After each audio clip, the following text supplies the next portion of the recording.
We are short 40% of our workforce here tonight, but don't let that worry you.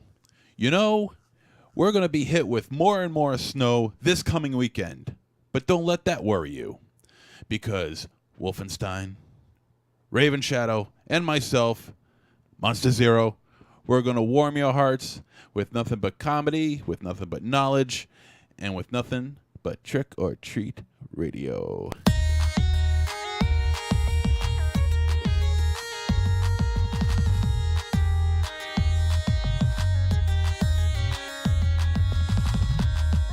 Welcome all you little zombies.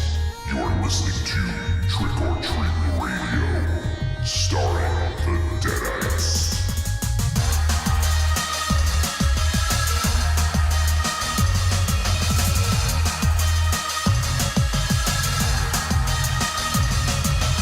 Welcome to episode 133 of Trick or Treat Radio. Trick or Treat Radio is a phantasmagorical spin kick straight through the heart of pop culture. It is navigated by the Deadites. The Deadites are the world's greatest electroshock band. We destroy monsters, we drink booze, we win championship belts, and we also podcast without any actual Deadites. That's quite true. I mean, you're the only one, man. I'm not in the Deadites. Are we the all new, all different Raven Deadites? Shadow. Yeah, we're the new and improved Deadites. Oh shit! We're the handsome Deadites. Ooh, the Oh wait. sexy No. Let's not overdo it. I mean, I'm here after all. I mean, I knocked the attractive level down quite a bit. Oh, you're a handsome guy. You're a good-looking guy. You you're look a kind of like good-looking John Travolta and Michael. Hey, you want to go out sometime? I'm married, but you know, if, guy. She'll probably be fine with it. yeah. She's like, please take him. Yeah. Get him and his cigar smoking ass the fuck out of my house. Wow. That's just like Thursday. And pick me up a package of tampons while you're out there too. Why? I don't know. Just for the sheer Oh, hell, you want a hot dog? for the sheer hell of it. Nah, fuck off, dude. Fuck off. Remember No, that no. time you ate a tampon? Yeah, I remember the time I ate a tampon With lots of ketchup. with lots of ketchup. Well, let's just assume that it was ketchup, okay? Jesus Christ. So yeah, 40% down on our workforce. It's a Deadites-less Trick or Treat Radio. It's a very Deadites-less special Trick or Treat Radio. Yeah. It's We're just the special guests. The special guests have taken over the asylum. I no. guess. We're not the special guests. The fuck? But I fucking run this shit. I mean, like Johnny can play keyboard. He'll be the new right there. Tiny White. Yeah. I can get that up and running. You want to hear some keyboard? Tiny Wolfenstein? Yeah. Tiny Wolfenstein. We'll have Tiny Dynamo Zero. Hey. What? The fuck, man? What are you gonna? You're gonna be the front man. I don't want to. No, I got a terrible voice. Yeah, but I would fit better in the black dress. Wait, what? Okay. I guess I'll be RavenOracle. Miss Wait. Raven Shadow. Wait, this is me. This is me being tiny. Huh? Oh, Snoop. There's my tiny white. That's as far as it goes. 1997, New York. Yeah. Or We could score a John Carpenter film. We could. Oh, No, you can. oh, Snoop. No, you use the from Strange Brew. We're not Canadian. Yeah, though. no. I like what Johnny was doing. All right, we'll go there then. Oh, you're fired from the band. I'm the front. I thought I was the front man. Now I'm fired. That's good. Only the drummer can get fired from every band. Or the bass. No, player. you're gonna implode. So, all right. Well, let's jump into this. It's only three of us here. I don't know if any of the Deadites are actually going to show up or not. I don't know what's going on. Well, Tiny's still looking for the Boston Yeti. It's And- true. And with all the snow that's been falling around here lately, It's gonna be hard to find. That's why he's been gone for so long. I mean, it's a bitch to try and find a Yeti in a goddamn snowstorm. That's true. Bitch to find parking in the fucking Castle Wolfenstein. That's even a bigger. That's a bigger Yeah. challenge. We literally have what is it like? There's got to be like 40 inches of snow Yeah. covering most of the ground here. It's a fucking lot. Yeah, that is. It Hey. is a lot. Hey, you know how you look for Will Smith in a snowstorm? How? Whoa, shit. You look for the Fresh Prince. That's fucking stupid. Where's Dynamo? Yeah, where's God damn Tiny? it. Oh, fuck him, man. You can't tell a joke like I can. No, nobody can. He's the straight man of our group, man. And Yep, he can't tell a joke like you can. yeah, Here's a funny. you look for Fresh Prince. Okay, yes. If you say it a second time, doesn't mean it make it any more funnier. But the thing that gets me is it's a swerve, right? You think you're going one way and you go the other. Yeah. You swerve on. Jesus. All right, who's next, John? I don't know. Yeah, Who's the fuck here, it's Johnny? awful out there, and we're gonna get blasted with more snow. I can't stand the fucking snow. Sir Isaac's pissed. He says the synth sounds aren't coming through the feed. Oh, now they should though.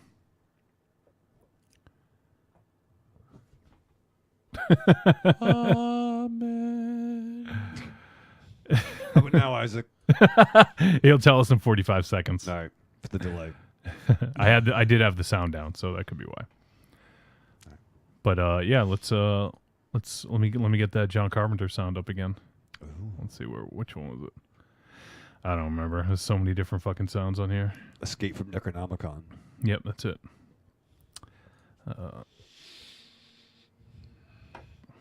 Oh, Snoop. Isaac will let us know if that's coming through or not. He's not pissed, just letting us know. So, as of now, there's only 3 of us. It is myself, Johnny Wolfenstein, the pencil pusher and producer of media for Trick or Treat Radio and the Deadites, and apparently I am the synth-hoarding songwriter for the Deadites tonight. We also have the chain-smoking, hand-kissing, baby-shaking, hot pocket loving, comic book reading nerd, the official smoke machine for the Deadites, and the guy in the black dress, Michael Ravenshadow. That's right, Johnny. And remember, I'll leave the lights off. Douche chills. We also have the vulgar guru of horror, the cast member of Morbid Vision Films, contributor for Horror Hound magazine, the singer and lyricist for the Deadites, Monster Zero. Hey, what's up? What? I'm playing Words with Friends. What do you want from me, man? Maybe you could have sang like a Deadite song. Covered in blood, covered in blood. Well, I'll be covered in blood, covered in blood. I'm covered in blood, covered in blood. What's a 5-letter word for glint? Glint? Ah, good. Thank you. What? Oh, Thank you. Snoop. I wonder if that'll work. So Isaac said it's still not working, but Oh, great. Now you broke not the that fucking I thing. really care, honestly. Yeah. It I just hooked it up today, so Maybe Isaac's shit is broken. it's possible. Did you ever think of that? Yeah. All right, why don't you, Isaac, turn it off and turn it back on. He's probably gonna be Sir Isaac. No. All right, Sir Isaac, turn it off and turn it back on. You know how the British are. They get pretty testy about those things. Yeah. Testes. Yeah. 1, 2, 3. All right, no synth. I just turned it off. We're not doing it. Doesn't make sense to keep doing this. No, it doesn't. Yeah. So tonight, what's going to happen is we're reviewing the film Shakma. Shakma the monkey. So we're going to review that, and then And then in the second half of the show, I figured we'd do some nerd news since there's been some big stuff going on in the nerdy world of comics and other stuff. So Word to nerd. Yeah, Rooney eats it. So I think we'll discuss some of that stuff just for the heck of it. You know, why not? And by the way, did you guys hear Dynamo on the Cult of Muscle this week? No. It figures he can do their show, but he can't show up for this show. Maybe he's so fucking tired. He might be. From what? Like shoveling? Well, he's going to, if he doesn't make any, I mean, he's going to boast that, well, this is the first show I ever missed. Meanwhile, Monster Zero has been out for 2 months and blah, blah, blah, blah, blah, blah, blah, blah, blah, blah, blah, blah, blah, blah. Feed me. Well, to be fair, you were out for 2 fucking months. Well, yeah, I was and then out for 2 months. when you came back, the special triumphant return that we hyped, you didn't show up. I showed up. Not for the first time. The week. Oh, that. Yeah, that wasn't my fault. They told me they fixed it. But it kind of was. Yeah. Yeah. You're responsible for your own actions. I was sick as a dog. I couldn't move. Well, then you missed another one. How many movies did you watch that day? I don't know. What am I supposed? I'm supposed to keep track of this shit. No, I'm just saying, like, you kind of dropped the ball a little bit. That's fun. You're back. It's fun. I like you here. You were funny last week. Thank you. I'm glad to see that you approve. I did. You good? I could sleep better now, knowing that Raven Shadow approves of.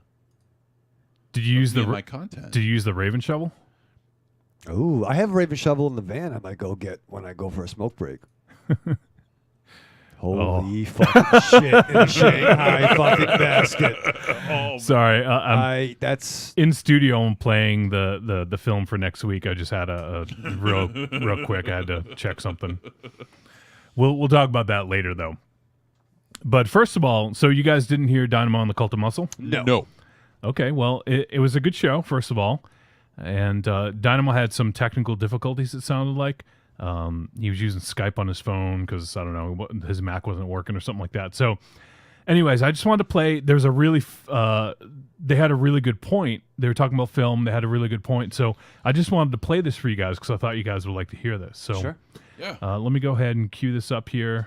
All right, here we go. This movie is awesome, and like, I never realized how much John Malkovich taking a dump. I wish that'd be awesome. You're just bringing us all into the bathroom with you. No, I started the show in the bathroom. Okay, but that would be amazing. no, like Malkovich is basically doing like a Werner Herzog impression, kind of. Yeah. That's yeah.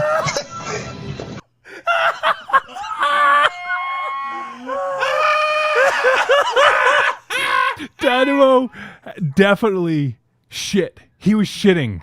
No, is that what that was? It had to be. And then the I don't know what the fucking swell of music was, but Wait a second. He was shitting with his pants off? hold on. Let me Because he play. has shitty. When does he do feet. that? Let me isolate that part. Let me hear it again. I never realized how much John Malkovich taking a dump. No. He was totally taking a dump. I don't know if he's farting or if or if it's the sound of the shit hitting the toilet. But No. goddamn. That was a reverberation of a toilet bowl. Oh. He was taking a shit. Is that the first time is that the first time that somebody's taken a shit and recorded a podcast? We might get thrown off of iTunes because of that. That might be. And the it's one not that even an does R it. podcast. No. Stop playing that. I never realized how much John Malkovich taking a dump. The other way he said no. That was the nervous laughter. Like, Yeah. No. I'm not playing with myself. That's fucking weird. Mom, I'm not watching the Skinamax. I was flipping channels. In a minute, Ma! Play it again. Oh, my God. I never realized how much John Malkovich taking a dump. I'm sorry, CDR. Oh, my God. You know what's scary is that now we know like the actual workings of Dynamo's anus. You know? What? What? No, that like we actually hear it in action. You know, it's not like an SBD or anything like that. We're actually hearing it. An SPD. Yeah. 133 episodes. You think we haven't heard his fucking what do they call it? Anus? Anus. Anus. Anus. Anus. Anus muzz? I can't get enough of that. I literally, when I was chopping that up, I was listening to the episode. I never realized how much John Malkovich taking a dump. No. No. No. Well, hello there. Are you taking a dump in there? A dump? No. that fucking dude. That guy. That guy's awesome. No. It's rubber, fatso. It stretches. Oh my god, that is Wow, that's a lot of content. Crossing the border. Wow, That is a lot of content. That's a lot of shit right there. that's a hot take, Dynamo. It's a hot steaming take. That on the couldn't CDR. be anything else, right? What else? It was a shoe. It was a shoe. I never realized how much John Malkovich. Are you taking a dump? No. no. No.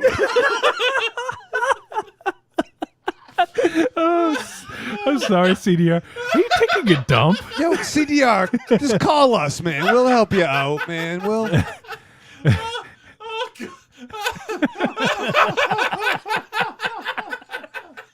I should isolate just the fart sound. I never realized how much. I never realized how much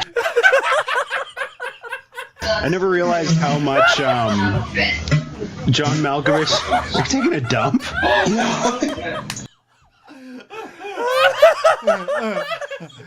It's a trick. Bloop. That's what he thinks of this week's movie, I guess. You're taking a dump. No. Oh, shit. Exactly.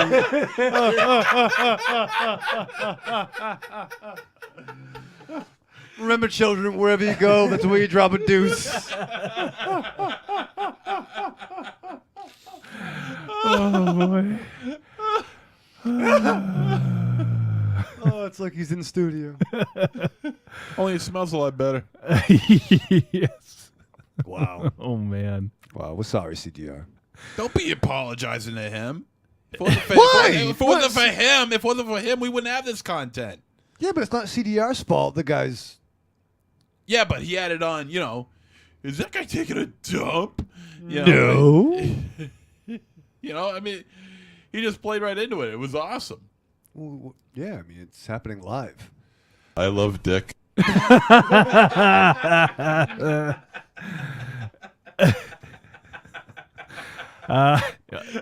Read what Isaac said in the chat room. Sir Isaac says, it was nice of the Cult of Muscle toilet you play this. Wait, what? Toilet. Get it? It's a pun. Oh! Toilet, you play this? It was. Sir Isaac in the chat room says, it was nice of the Cult of Muscle to let you play this. Well, he should have hyphenated it. Oh. I never realized how much John Malkovich. Are you taking a dump?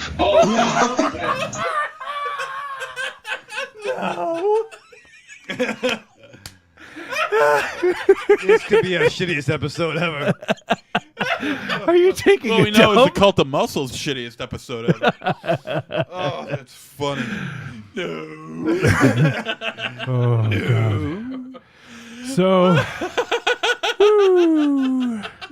Tonight's going to be a drop a doozy, folks. I was just thinking that. You're dropping a deuce. doozy. Dropping a deuce on your ear holes. I'm sorry. Everyone has to hear Dynamo shitting.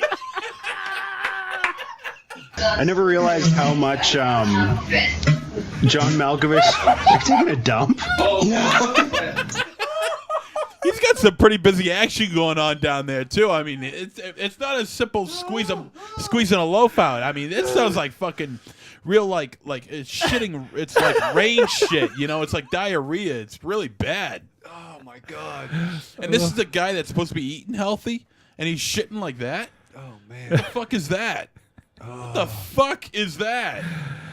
Oh God, that's so fucking bad funny. times. That Bad is times. fucking funny, man. Remember, children? Wherever you It go. just ended there. I don't know Remember, if children, wherever you go, that's where I mark my territory. that's where I shit my pants. All right, What, you so fucking broadcast in I'm a fucking dressing room? I'm still amazed that he was able to take a shit with his pants off for a change. Oh wow. yeah, it's true. Well, we don't. Maybe he just cut a hole in him. Or like he was wearing one of those The red britches pajamas from with the old with cartoons. oh yeah, yeah, with the with the buttons in the flap. back. Flap. and his big fat hairy pimple faced ass is hanging out of it. It was like that. It was like that picture you posted today. That's why I commented on that. Wow. Here, let me. I think I can pull that up here. That Yeah, picture good. is awesome. If we weren't banned from iTunes yet, this will probably. Oh god damn it! That's so Now play the audio. All right, hold on. This is why I got turned to the live show, gang. Let me set this up right. Yeah. All right, hold on. We actually have a live courtroom sketch artist of Dynamo's appearance on the Cult of Muscle. See if we can play that over our handsome faces, All right, along with a sound bite. It'll be very exciting. all right. Here we go. Isaac, see if this comes through. Oh, hold on. I screwed things up here. Bambaleo. I gotta do it over on the screen. So, Raven Shadow. Yes. What else is new? Oh, it's gonna fucking snow this weekend here in Necronomicon. It's pretty shitty. I think, so to speak. I really wish I was over at Ledge's house in the hot tub. That'd be exciting. hot tub. Gonna get hot in the hot tub. Yeah, that'd be great. Hot tub summer in the city. Hot tub, summer in the Hot city. tub time machine. All right, here we go. This We'll is do fucking this now. foul. I never realized how much John Malkovich. Are you taking a dump? No. All right.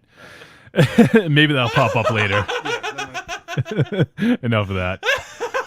If Dynamo's listening, He is so pissed. he's getting so pissed. Yeah. He's so fucking pissed right now. He is out of his fucking gourd. He is practically shitting himself with anger right now. Yeah, he's not happy.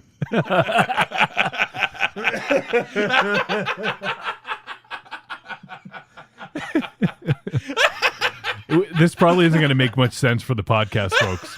No. We just put a funny picture of some dude taking a shit. How would you describe that? Is that the Superman dump? He's kind of like, He's like the wall. He's like or Spider-Man. Spider-Man, yeah, I guess, yeah. yeah. He's a wall crawler. So he's got his feet above the toilet and his hands on the bathroom door, and he's Or rather, what's the name of that I'm not show? going to describe it. What's the name of that show? It's not American Gladiators. It's the Japanese version. MXC? No. I forget the name of it. Ninja Warrior. Ninja Warrior. Yeah, that's right. Bathroom Warrior. Dynamo Mars, the Bathroom Warrior.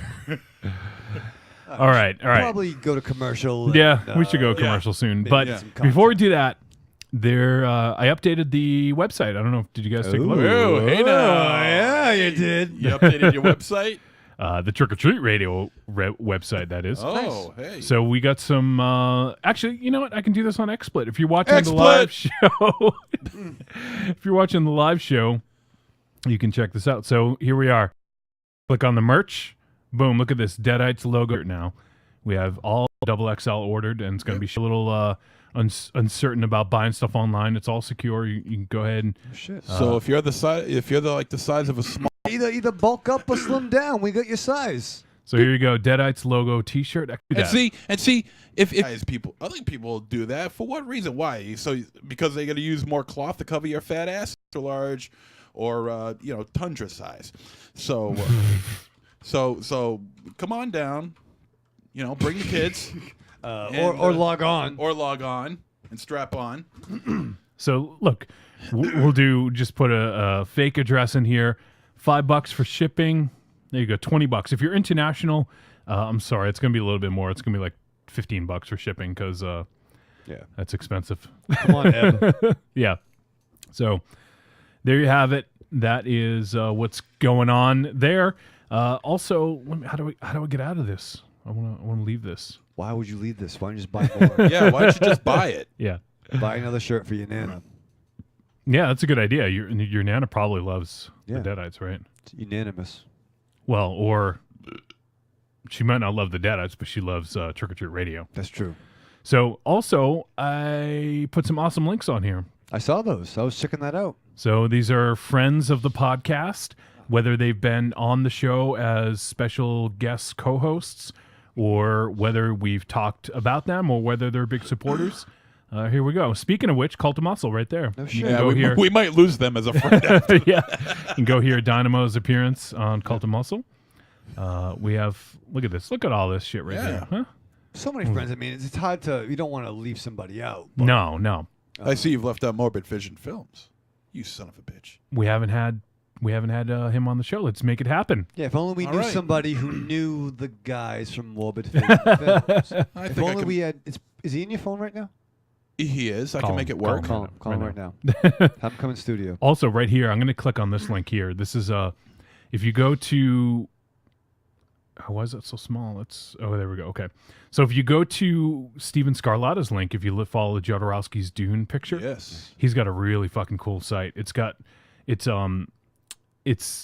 some stuff that he found. Like it says, producer of Jodorowsky's Dune, sharing some of the research I uncovered while working on Jodorowsky's Dune and other film, miscellaneous film stuff. So, look, he's got like a cool picture of like the Wampas. Yeah. Oh wow! Look at that. A deleted scene where the Wampas attack and Empire Strikes Back. It's a very, very cool site. So, Oh I man. highly recommend. Skeletor? Skeletor, yeah. Highly recommend checking out Steven Scarlatta's blog. Hey man. Sarlacc Pit. Look at this shit. Scarlatta's the man. Yeah, he is. He is the man. Yeah. he really is yeah. awesome. Such a cool dude. Yeah. So go check out his blog. You find it on trickortreatradio.com. Go to the awesome links. I'm going to it right now. There you go. And you can hang out with, except for the Call to Muscle, the No Caster. Shit. Was it true that Teal's music was used on ESPN about 4 weeks ago? I wouldn't probably believe that. Yeah, his music's been featured in a lot of It was stuff. Sports Center. I thought. Yeah. Well, that is ESPN. ESPN. Oh well, fuck. I guess we'll fuck myself. So that's the new stuff. We had the contests last week, so we're not going to mention them. We'll give people a reprieve. But if you want to stream, if you want to do any broadcasting, check out XSplit. XSplit. And also, we had a few people. Our buddy JT purchased some stuff using our Amazon link recently. So Yeah, several thank you things. to JT. And for anyone else, if you do shop Amazon, go to trickortreatradio.com, click on our link, and do all your shopping through there. We get a little cut, and it is appreciated. So we have to review Shak-Ma. You guys ready to review this fucking film? I am. What does that mean? You don't want to review it? Yeah. Okay. We can do that. Like boobs. Okay, good talk. So we're going to let's hear from the Yeti. Maybe that's where Tiny is this week, taking care of him. So we'll hear from the Yeti during the break. Let's see. Who should I use as our station ID? Do you guys have a favorite? Yes. Let's see. Jeff Goldblum. Jesus. Okay, let's do that, and then we'll cut to a break, and we will be back to talk about Shak-Ma. I never realized how much John Malkovich. Are you taking a dump? No.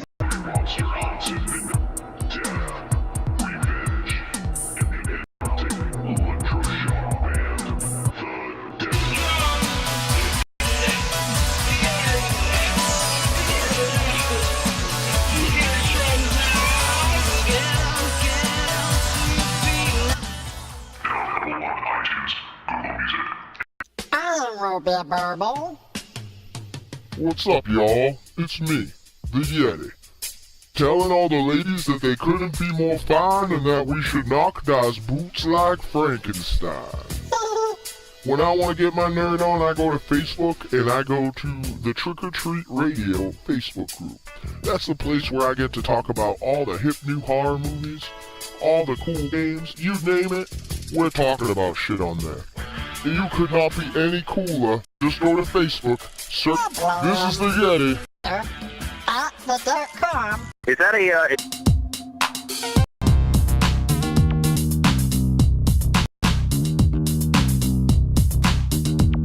Realized how much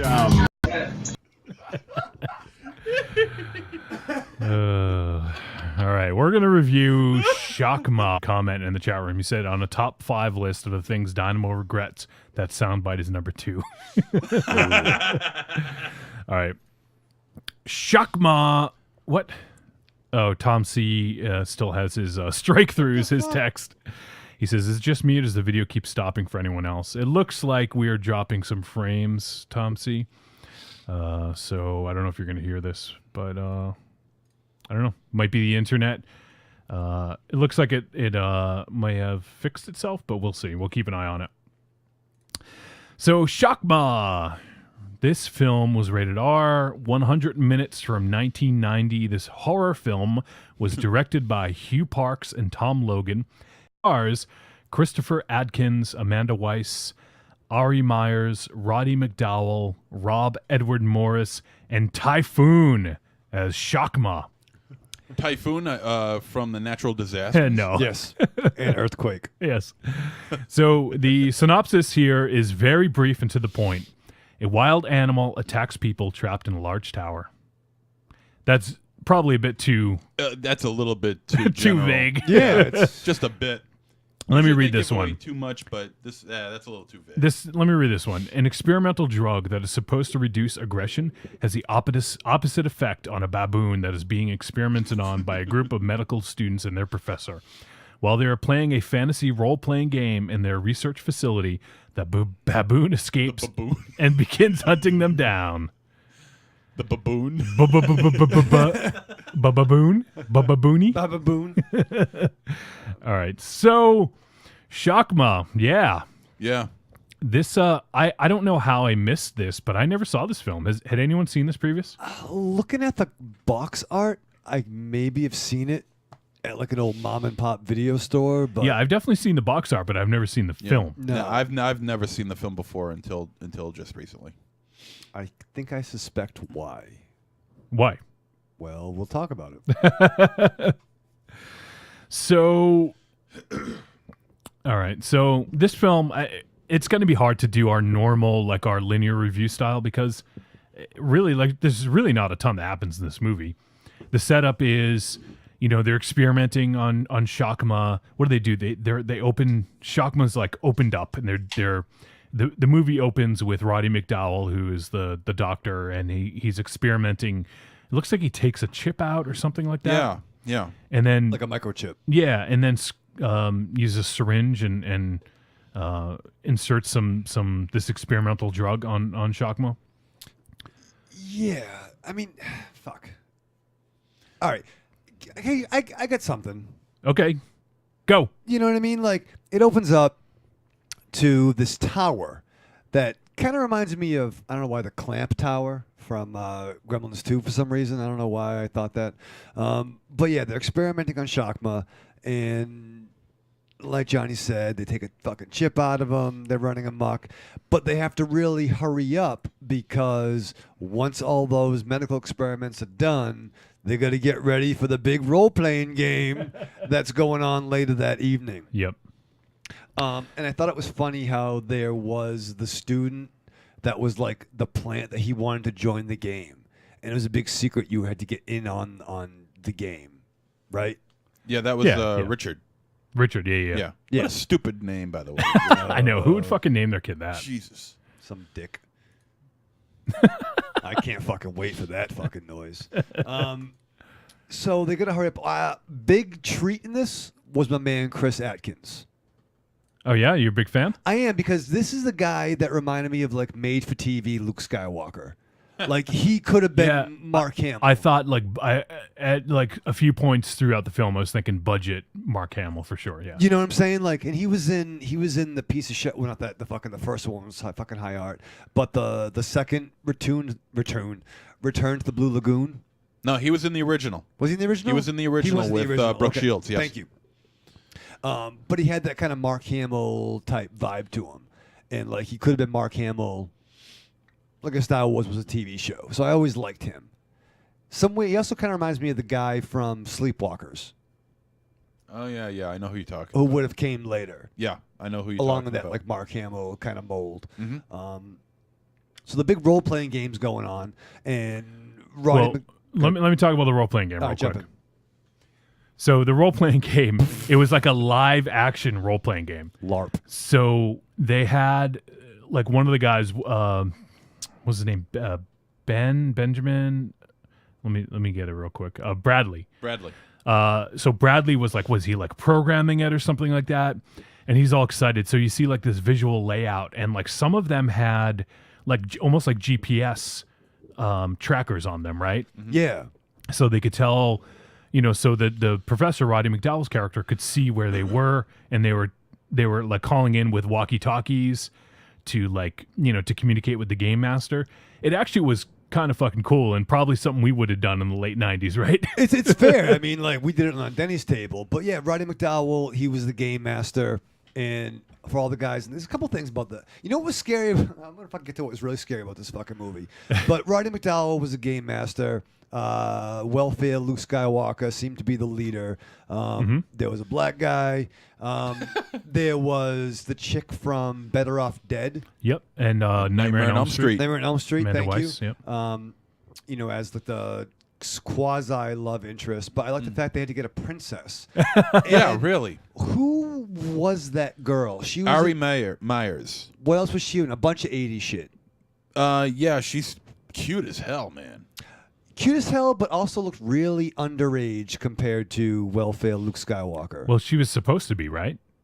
Well, she succeeded. I mean, he had to be in his like 20s, and she was definitely. Well, she was like the younger sister of Richard, right? Wasn't that what the deal was? Yes, that's what it was. And she found out about the game because of her. When was she born? Before 69. 69. Okay, so she was 21 when the film came out. In 90? Yeah.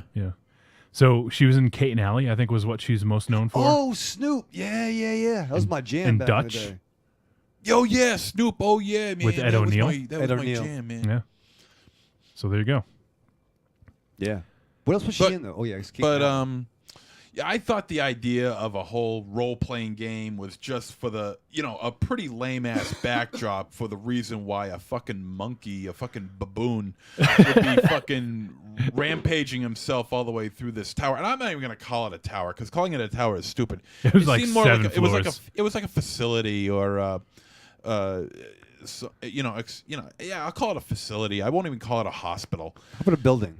We'll call it a building, okay. And but I thought the idea of the backdrop of a role-playing game, or any kind of a game for that matter, it was pretty stupid, pretty lame. I don't know.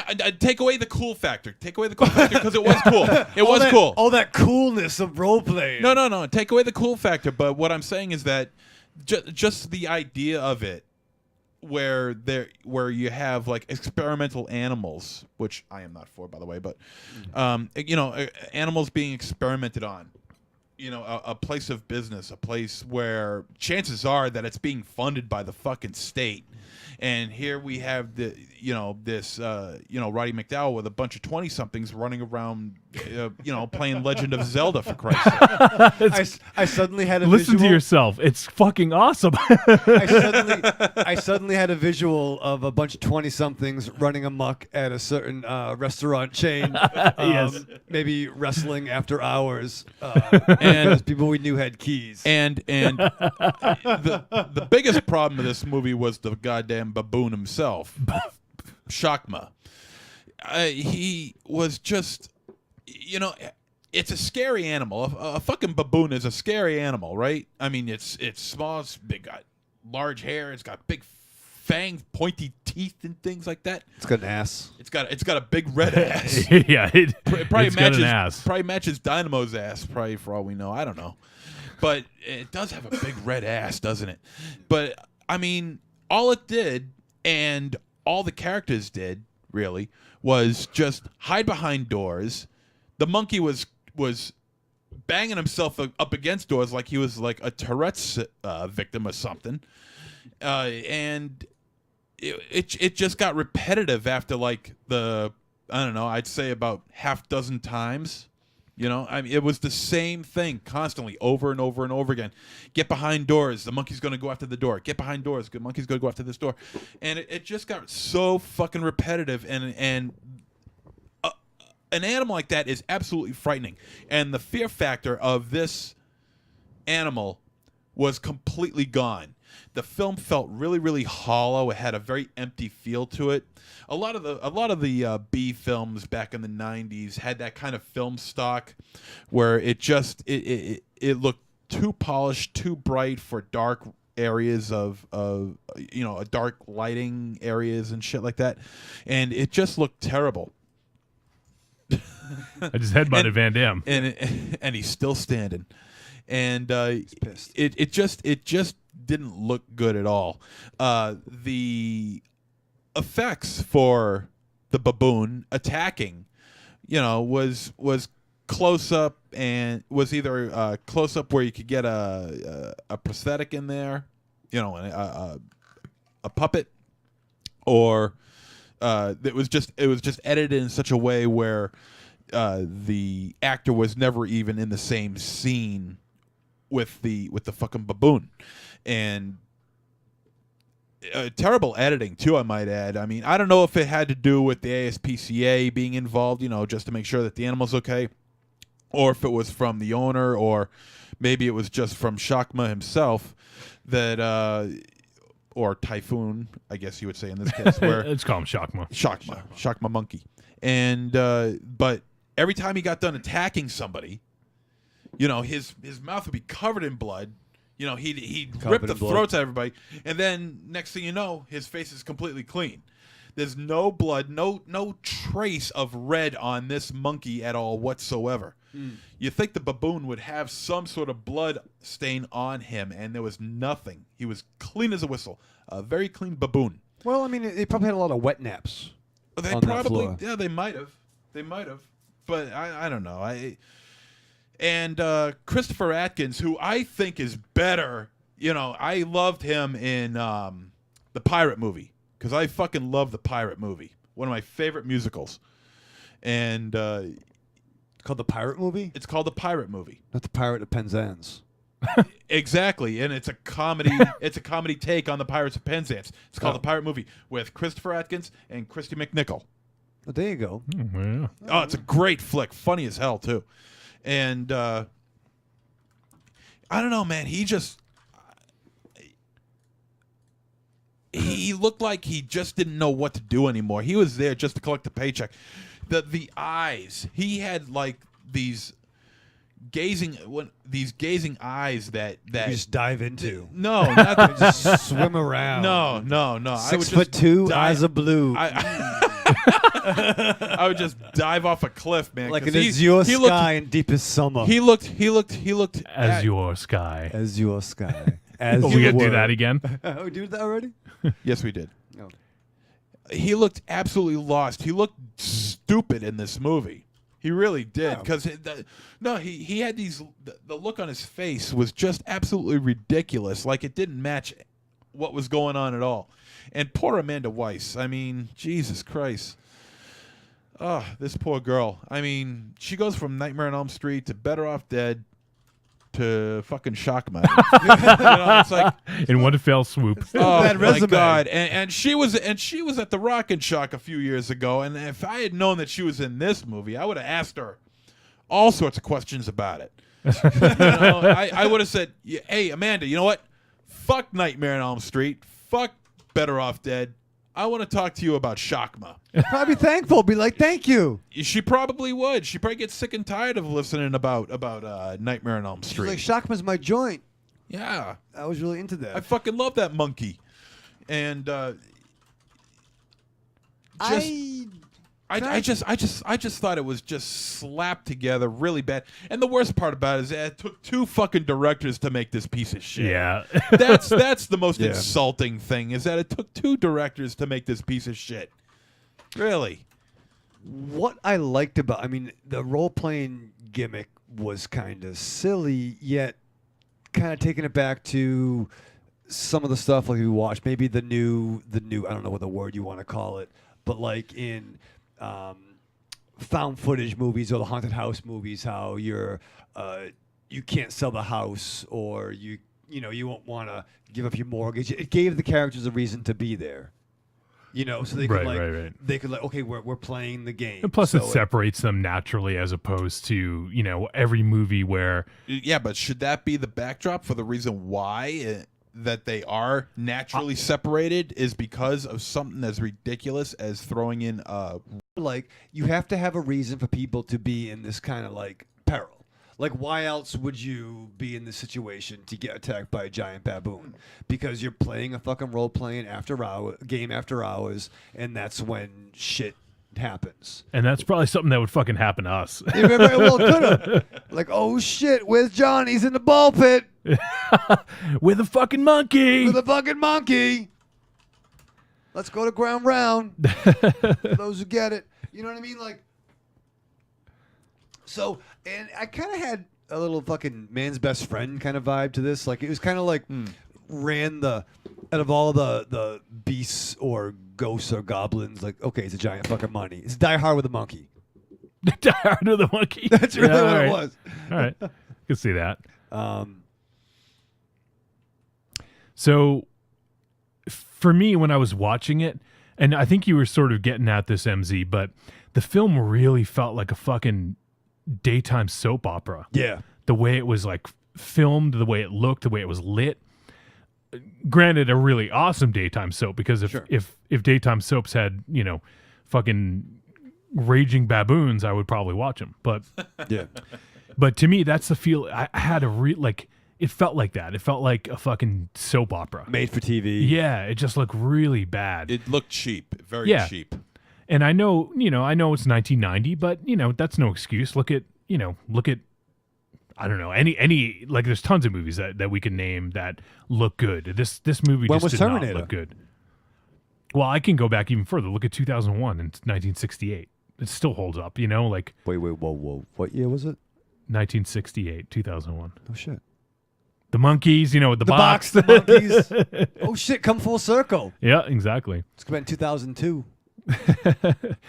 But I just the look of it's really shittily made. Yeah. But I think Shakma's friggin' amazing. Like there's so like I would say this movie is like Shakma banging on doors, like for a quarter of the movie at least. Yeah.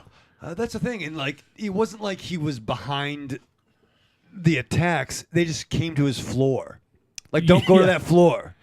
One of the things, so I think we're pretty much caught up to, basically they're playing this role-playing game. They're trying to go in these different rooms. They're trying to, like, find the princess, right? Is that, I think, they have to find keys and unlock doors and find clues. So, and they're playing with the walkie-talkies, cool setup. But, of course, they start off alone because they're trying to win. Right. And so, of course, this separates them, and it creates it's good intrigue. They're right. They're already separate. And Shakma was supposedly dead, right? Yeah. Like they wanted to Richard, I think his name was he wanted to burn him, and Roddy McDowell is like, no, fuck that, you're not doing that. Yeah. And there was perform the autopsy. Welfare Luke Skywalker had a kinship with him, which they didn't really seem to explore enough. Kinship with who? Shakma. Because didn't he say that he was kind of like the Wrangler for him? Like he had some love for Shakma? It definitely seemed like that. But I don't think Shakma had much love for him. No. Shakma had no love for anyone. I was out the fucking window. And you know what pissed me off? Is that there was a big, I mean, unless I'm missing something, but I watched this movie, and it's like there was this big loophole. The part where Welfare Luke Skywalker saved Amanda Weiss. She was in like a low-level bookcase with like doors on it. Remember that? Yeah. Well, he was like trying to coax the fucking baboon to go around the other way, and instead of like, all right, now that he's in there, close the door and keep him trapped in two rooms while you save the. I thought the exact same thing, and I'm like, are you fucking at least 25 minutes too long? Just fuck it up. So there's a door that's locked, and he puts his shoulder against it as slow as he could possibly do it, and he goes, "Oh, Yeah. oh, we can't get in." I guess they didn't have enough money in the budget for new doors. Shakma had no problem fucking banging down doors. Yeah, And he could have done it too. Yeah. You don't give a fuck. It's so funny that this film is very uneven. Like, Sam has no urgency whatsoever. There's that scene where I think you were just talking about it when they separate him and Amanda Weiss's character, and she's bait, right? Yeah. And so he's using her as bait to try to get Shakma away. And so when she calls Shakma out, he's supposed to go upstairs or something like that. I can't remember. Like, he was going to look for the professor, I think, or something. But anyways, he's moving so slow. And she's like about to be attacked by Shakma. And he just has no urgency whatsoever. And the other thing that was kind of ridiculous was there's so many times, especially when he meets up with, what was her name? Kim, the princess. Yeah. And, he's like, we can't get separated. We need to stay together. And at every moment, every opportunity he gets, he's like, I'm going to go do this. You stay here. Even though he just said we should stay together. There's so many, like the script, it's almost like there's no continuity between scenes. It's like one scene, this happens. And then the next scene, they completely forgot about what had previously happened. Like things like that. Yeah, I can't say that it's the two directors going in different directions. I think the two directions are going in the same directions.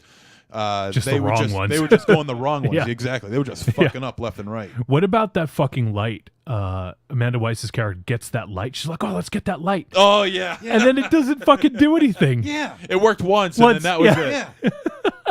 They get this like really bright like halogen or I don't know some fluorescent light and to shine in Shakma's face, and it works like for like a half a second, and then they like throw it. They throw it. If she comes back, man, we gotta barrage her with questions about this fucking movie. Okay, they may call security.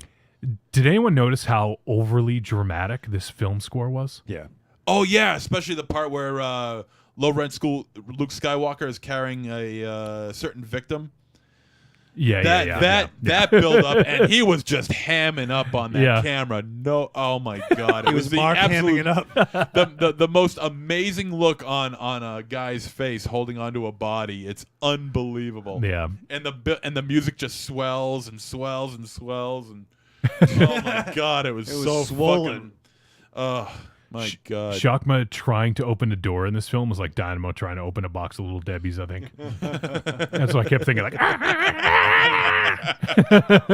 He was like an angry fucking salacious crumb running amok. Yeah. Like, but like, you had to get lost and go to Shakma's floor. You didn't have to do that. Well, the other thing is, so I don't really care too much about spoilers with this film. Yeah. It's been out since 1990, and nothing. I mean, it's just a fucking monkey that's haywire in this Ape building. shit. Yeah, yeah, literally.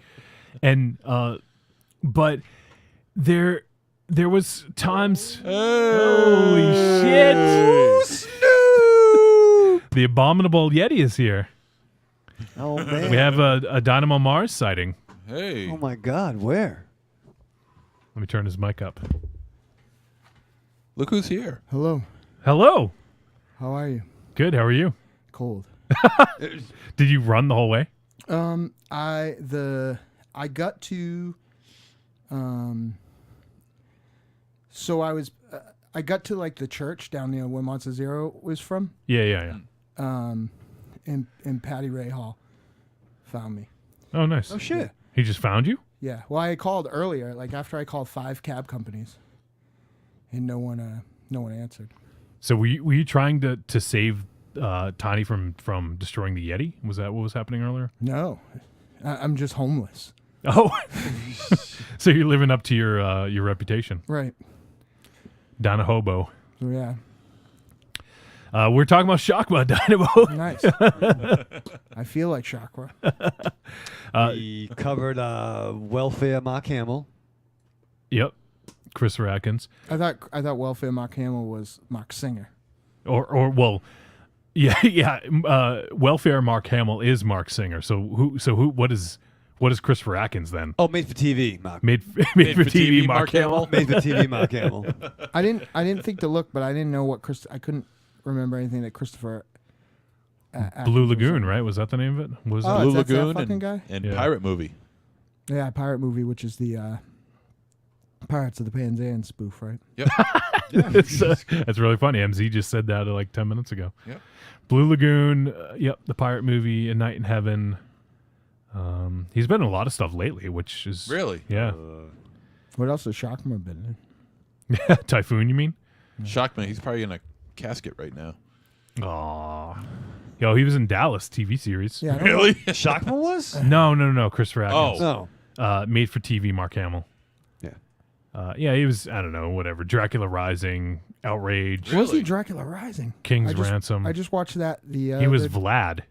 Really? I just watched that. I feel like I just watched that the other day. He was in Red Shoe Diaries. What year is Dracula Rising? 93. Oh no, so that's different. I just went through and watched. You watched Dracula 2. I watched Dracula 2000, and then I watched Oh. Dracula 2, which was called Ascension, I think, and then I watched Dracula 3, which I can't remember what that was called. But those two were good. Yeah, holy shit. He's been in a lot of stuff. He's in a lot of stuff in pre-production right now too. Is he crazy. in Shakma 2? Will there should be a be. Shakma 2? I don't know. Well, maybe we'll talk about it at the end of this film, the review. Shakma was by far the best actor in this film. Does anyone have any question about that? No. He lived up to the title, that's for sure. I thought that she didn't have a lot to work with, and it was in a kind of an iron character. But I thought the youngest girl, the one who looked like Candace Cameron, I thought she was okay. Ari Myers, yeah. One thing that astounded me was whenever. So I think it was what's his name, Gary, was a black gentleman. He was like, he was unbeknownst. He didn't know what was going on. Mm-hmm. Like he was the last person to find out what was going on. Yeah. So he's still playing the game, and he's calling the professor on the walkie-talkie, but the professor's not answering. So finally, we have Tracy, Amanda Weiss's character, has the walkie-talkie, and she's like, Gary, what floor are you on? Meanwhile, she could be telling him, Shakma is fucking loose. Stay where you are. Right. Don't do a fucking thing. Yet she's going, what floor are you on? Oh, I'm just taking the elevator. And she pauses for like 30 seconds and doesn't know what to say. Well, I thought that she was trying to be delicate about telling him that all of his friends were dead. But then when he got on the elevator, I think that she was just like, I didn't know what it was, but all I could come away with was that he was completely fucked and she didn't know what to say. Yeah, I mean, I guess I could see that, but it happens several times, not just with her, but other people. Like, they just couldn't, it's like they couldn't tell people. Like, if that was us, like we were talking before you got here, Dynamo, like, this movie was made for us. A fucking raging baboon, while a role-playing game is happening in a building at night. Like, this movie was made for us. And like, if that was us, if we were playing this fucking game, I'd be like, Raven Shadow, fucking deadly monkey, hide. Stop playing. Stop playing. Stop playing. Yeah. I would go, in my best Rowdy McDowell, I'd go, Raven Shadow, go to floor 8 into the lab. I don't think there was a floor 8. I think there was 7. What about when fucking Kim was trying to get the attention of the other girl? Oh, with the spoons through the vent? That was fucking awesome. And then kept fucking trying. Yeah. She used spoons, and then she used something else. What was marbles. it? Like Marbles, that's right. Yeah. Good one, Pierre. Tom C in the chat says Dynamo has a calming effect on me. Thank you. Try lorazepam. I literally have more notes for this film than I have like for any 2 films that we've reviewed. I have no idea why. I just kept writing down like so many ridiculous things. What about one of my favorite scenes, Shakma going under the bathroom door? Fucking amazing. I thought, I don't care what anybody says, I thought Shakma was scary. Oh, he was. I mean, what do you do? What do you do about a fucking raging baboon, Yeah, and people will think like the size that he's small or whatever, but like No. that They're a strong that animal. baboon would like tear like Ares' shoulders out of his socket. But, you see it growling you. The fucking Well, did you hear about the teeth. lady that had the baboon and it ripped off her neighbor's face. Oh yeah, yeah, yeah. I remember that. Yeah, like But she also like fucking fed it wine and cookies and shit like that. For real. well, that's maybe if somebody gave Chakra some cookies. Chakra. He's Shakira. Shakara. Yeah, I thought all the stuff where he was trying to get into shit was scary. I did feel that the only thing that I didn't understand, and I've seen a lot of people do things in movies, right? So what was her name? The princess? The kind of attractive girl. The one who was Tina. Yeah, Tina. When Tina was holding the door and then decided she was going to use the trash receptacle to block the door, what'd she fucking think was going to happen? It's not like Chakra had stopped trying to get in.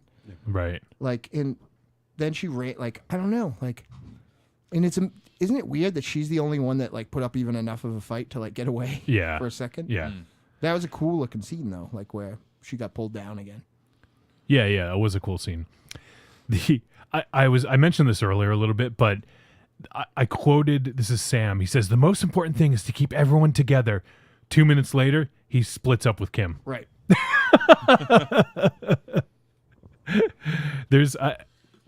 I don't really care too much about spoiler stuff. I do have some spoiler stuff. Maybe we'll, in case people want, since we have the music and everything, I guess we'll do a real quick spoiler section. I feel like this is one thing that's interesting before we hit spoilers is I also just watched The Fear not too long ago.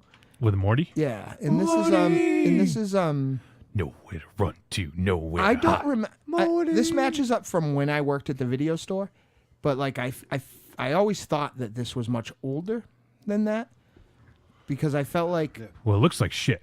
yes, it does, and I felt like why like I didn't think that they were making stuff like this by what was this 90? 90, yeah. Yeah, so and Monkey Shines wasn't like a huge hit, so Right. like I'm just not sure where this came from, you know? And that was 88 or 89, right? 88. 88. Which if that belted this into production, it would add up, but it was both a critical and financial failure. So I'm just not like, it's just weird. Like this is like the slashers had already started to like wane heavily by now. We were on like, it's 90. What year did we get the postmodern Nightmare on Elm Street? Part Freddy- 7, yeah. 93. Yeah. So 94. we were already. And I'd be curious to find out, like, what was the inspiration? Like, you know, was Monkey Shine's inspiration behind this? Was it just sort of like, was someone like, oh, let's do a slasher with a baboon, you know?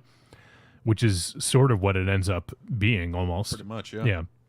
So, let's see. Oh, you know what? This up, but I didn't know if we were going to get him on the line. But we have a call. Let me see if we can get him on the line. We have, amazingly enough, we have Shakma guys on the line. Shit. Really? Yeah. Shakma? Hey, what's going on, Shakma?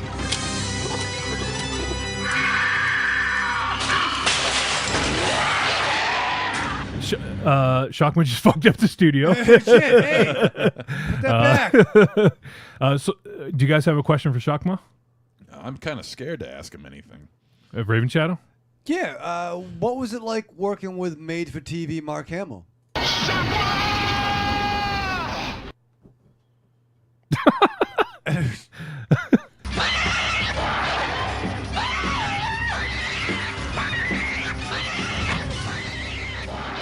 Can we put that in the translation matrix? Maybe. All right, that was the worst bit ever. That's what happens when we actually plan things. I got distracted though because I looked at the disc that was here. Oh yeah. We'll talk about that in a few. I'm going to tell you what, I will not walk here for that. What? I will not walk here for that. I told you about probably 40 or 50 episodes ago. I'm not watching that. Wait, top or bottom? Bottom. He means the bottom. Why? Because it's bad. Is it Shakma bad? No, Shakma is a masterpiece compared to that. I've never heard my good friend Large William get furious at any movie except for this. I don't think that's coming through the feed. Tom C. Yeah, anyone in the chat room, I tried to get the synth going again. Let me know if that works. The budget on this film, it says here, was estimated at 1.5 mil. No way. Yeah. That was for catering. I'll believe Feeding half Shakma. that. I'll believe half that. I won't believe 1.5. I mean, I've seen movies that maybe don't look worse, but like I've seen movies that use less to cost more. So I guess you really don't know, but you certainly could have made this for less. I mean, how much does a baboon cost? Like, I guess that's the real question. Like, you certainly could have made this for less. And they didn't use any stunt baboons either. They used the same baboon. It was all real, yeah. It was all real. It was all one take. I think I like this more than you guys. It's starting to sound it. Like peel back the curtain, but but you don't like anything that you have to watch. Like you, No. I've come to the conclusion watching shows. Someone asked me what your problem was the other day, and I said all he likes to do is sit here and listen to himself, and then a few days later listen to himself. He doesn't like to watch the movies. He doesn't like to watch the wrestling. He doesn't like to watch the extra movie. He doesn't like to watch the foreign movies. He doesn't like to watch the old movies. He doesn't like to watch anything. He likes to watch boring, dumb TV shows with his wife, and that's all he likes to watch. no, and the part about listening to himself. Right. That's fair assessment. Yeah, so like That's I will agree with that. You do like to listen to yourself. yeah. all You the do shit like you to hear say about yourself me talk. is actually you. You saying I'm projecting? Yes. But like I don't think that this was like I don't know like I go back to like See No Evil 2. I feel like my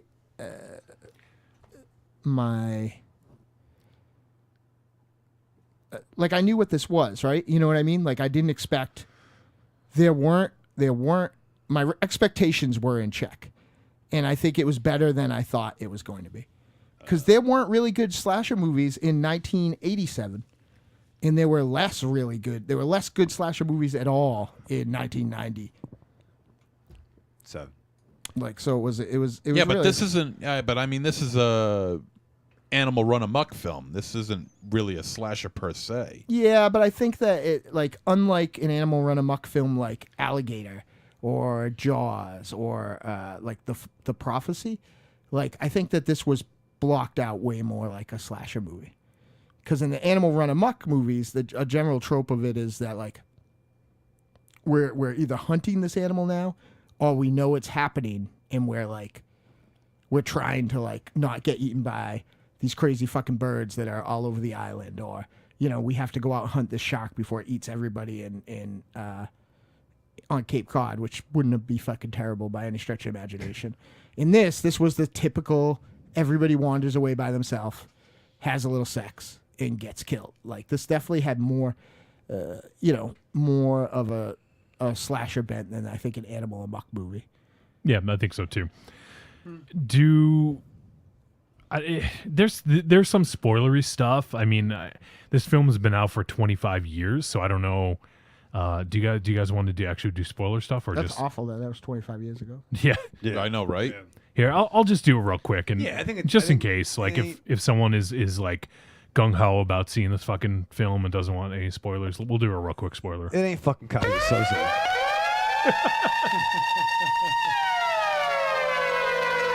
Warning. Spoiler alert. Warning. Spoiler alert. Warning. Spoiler alert. Warning. Spoiler alert. Warning. Spoiler alert. All right, Shakma. So, for spoiler stuff, we have Sam, who is played by Christopher Atkins. He's the only one that survives of all the kids, and well, I guess not just the kids, but Roddy McDowell dies. Did he though? Yeah, there was no shockming ending. No, but he says, "I win!" Right. Yeah. At the end. But I feel like he was dying there, right? Like he wasn't out. Yeah, he was He kind of wasn't in just an sitting ambulance. there. Right. Yeah, he He was was sitting already there. bleeding to death before he. Yeah, he was sitting there and he was staring at the little stuffed monkey. Oh, doll. right, yeah.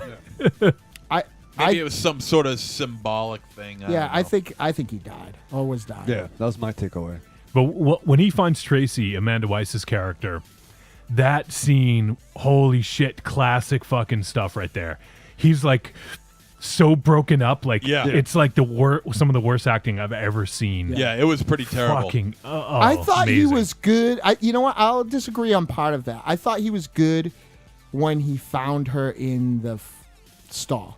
But when he was carrying her out, like the Frankenstein scene, that was fucking awful. Like I was really impressed because I mean, how do you act? Like, you hopefully never know how that feels, you know, and you don't have anything to draw upon. But like when he was carrying out, I can't believe that wasn't left in by accident. Right, it was so bad. Right. Well, you notice how he had almost like no reaction to when he saw the I can't remember his name.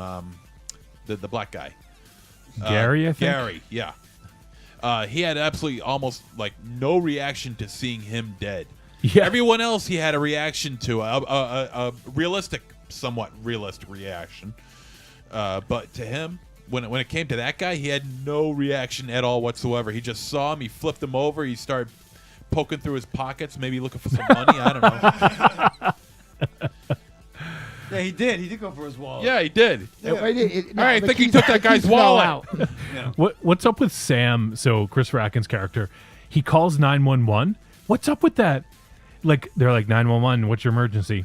And he's just like he can't talk once again. Like everyone in this fucking film can't explain what's going on. Well, he saw where Chakra was, because Chakra ate that guy's Shakma ate that guy's thing. So he saw the layout of the game. Yeah. So he decided that he was going to go get some comeuppance. But it still was, I don't know, like it was just very overly dramatic. The only thing, the main flaw in that plan was he burnt the killer. And I don't know how the forensics were in the 90s or not, but like, he definitely, if he did live, he probably did some time in jail. Yeah, They exactly. didn't have CSI back then. What about Sam's fucking battle gear when he after that when he goes to look for Shakma, he's got like those arm pads. Yeah. Like, so the monkey doesn't rip his arms off. yeah, and what was his weapons? He had like a poker. He had the knife still. Yeah, he had like a poker and a knife. And he had the he made the knife. the tranquilizer spear. Yeah, that's right. But what was up with the deal? He was going to try to electrocute Shakma with 2 Dixie cups of water. He gets 2 little fucking Dixie cups, pours the water down, and puts some wires in it. Yeah. Fucking incredible. Yeah. I think that I like when he's spreading it around too. Yeah, he's like, Yeah. My favorite part of my favorite failed trying to stop Chakra was the strobe light thing that worked once. oh yeah, we mentioned that. And it worked, and he blinked at it, and Yeah. Chakra was like, "Nigga, please." Whoa, Noogie. It was kind of like What Blue was that? Beatles. Sing light Sang gun. Soon morph into Dynamo. He was just like, "What are you gonna do here?" You know. Shakma. At this point, it was like toward the end. Well, actually, probably like halfway through. Wrap it up. I desperately wanted Shakma just to kill every one of these fucking kids because I was just like, no, I didn't care about any of them at all. Here's a scene where Shakma was on the walkie-talkies. Yeah. Although Wait. there was Shakma. The Sam was such a dislikable, whiny fucking bitch. yeah, you know? yeah. Although I will say, although the practical effects were rather, unimpressive, there was one small impressive effect, and that was when Shakma was devouring on, I think it was Richard's face. Oh yeah, You could see him lying on his back, and you could see like his face is like completely gone. That looked pretty cool because Richard had the mask on. So I thought that actually looked kind of cool, seeing like the wolf mask, the nemesis. Yeah, Yeah. That was a pretty good effect. And I thought the end when Sam tricks Shakma, I thought was actually kind of cool, right? Like With the mirror. Yeah, but I don't know. I was disappointed that Shakma died. I wanted a sequel. I would have liked if he fell out the window, but I guess like with Yeah. my boss. Yeah. And then with him saying "I win" at the end, that just fucking Yeah. oh. And I don't know if you guys watched all the credits, but in the credits, there's a special thanks to Bugle Boy. The Jeans, Bugle Boy. Yeah. really? Yeah. Yeah, that's something you probably won't see very much of anymore. No, big ups to Chess King. I think my Yay. biggest complaint about this movie is I felt it was too long. Yeah. yeah. Like when he about called this, too. 911. Yeah. Like, and I didn't start it too late, but like I like felt like I had enough time before my first attempt at sleep in the night overtook me, and nope. At that time I was really fighting. At least, like MZ said, at least 25 minutes too long, probably. Yeah. Yeah. I agree with that. It was like I said before, and it was just continuous shots of the same bullshit over and over and over again.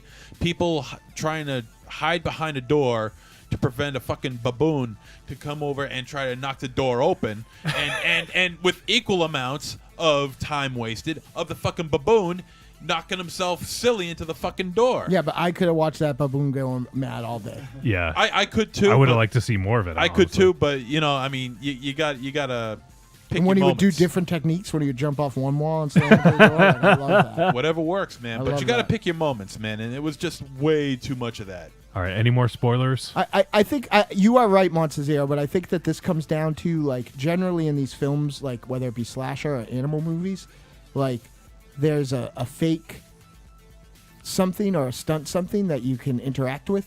In this, they were limited in probably what they could actually do to Shakma. Yeah, perhaps so. All right, let's go to the verdict. Yes. Trick or treat, baby. I wonder if people would say you're a trick or a treat.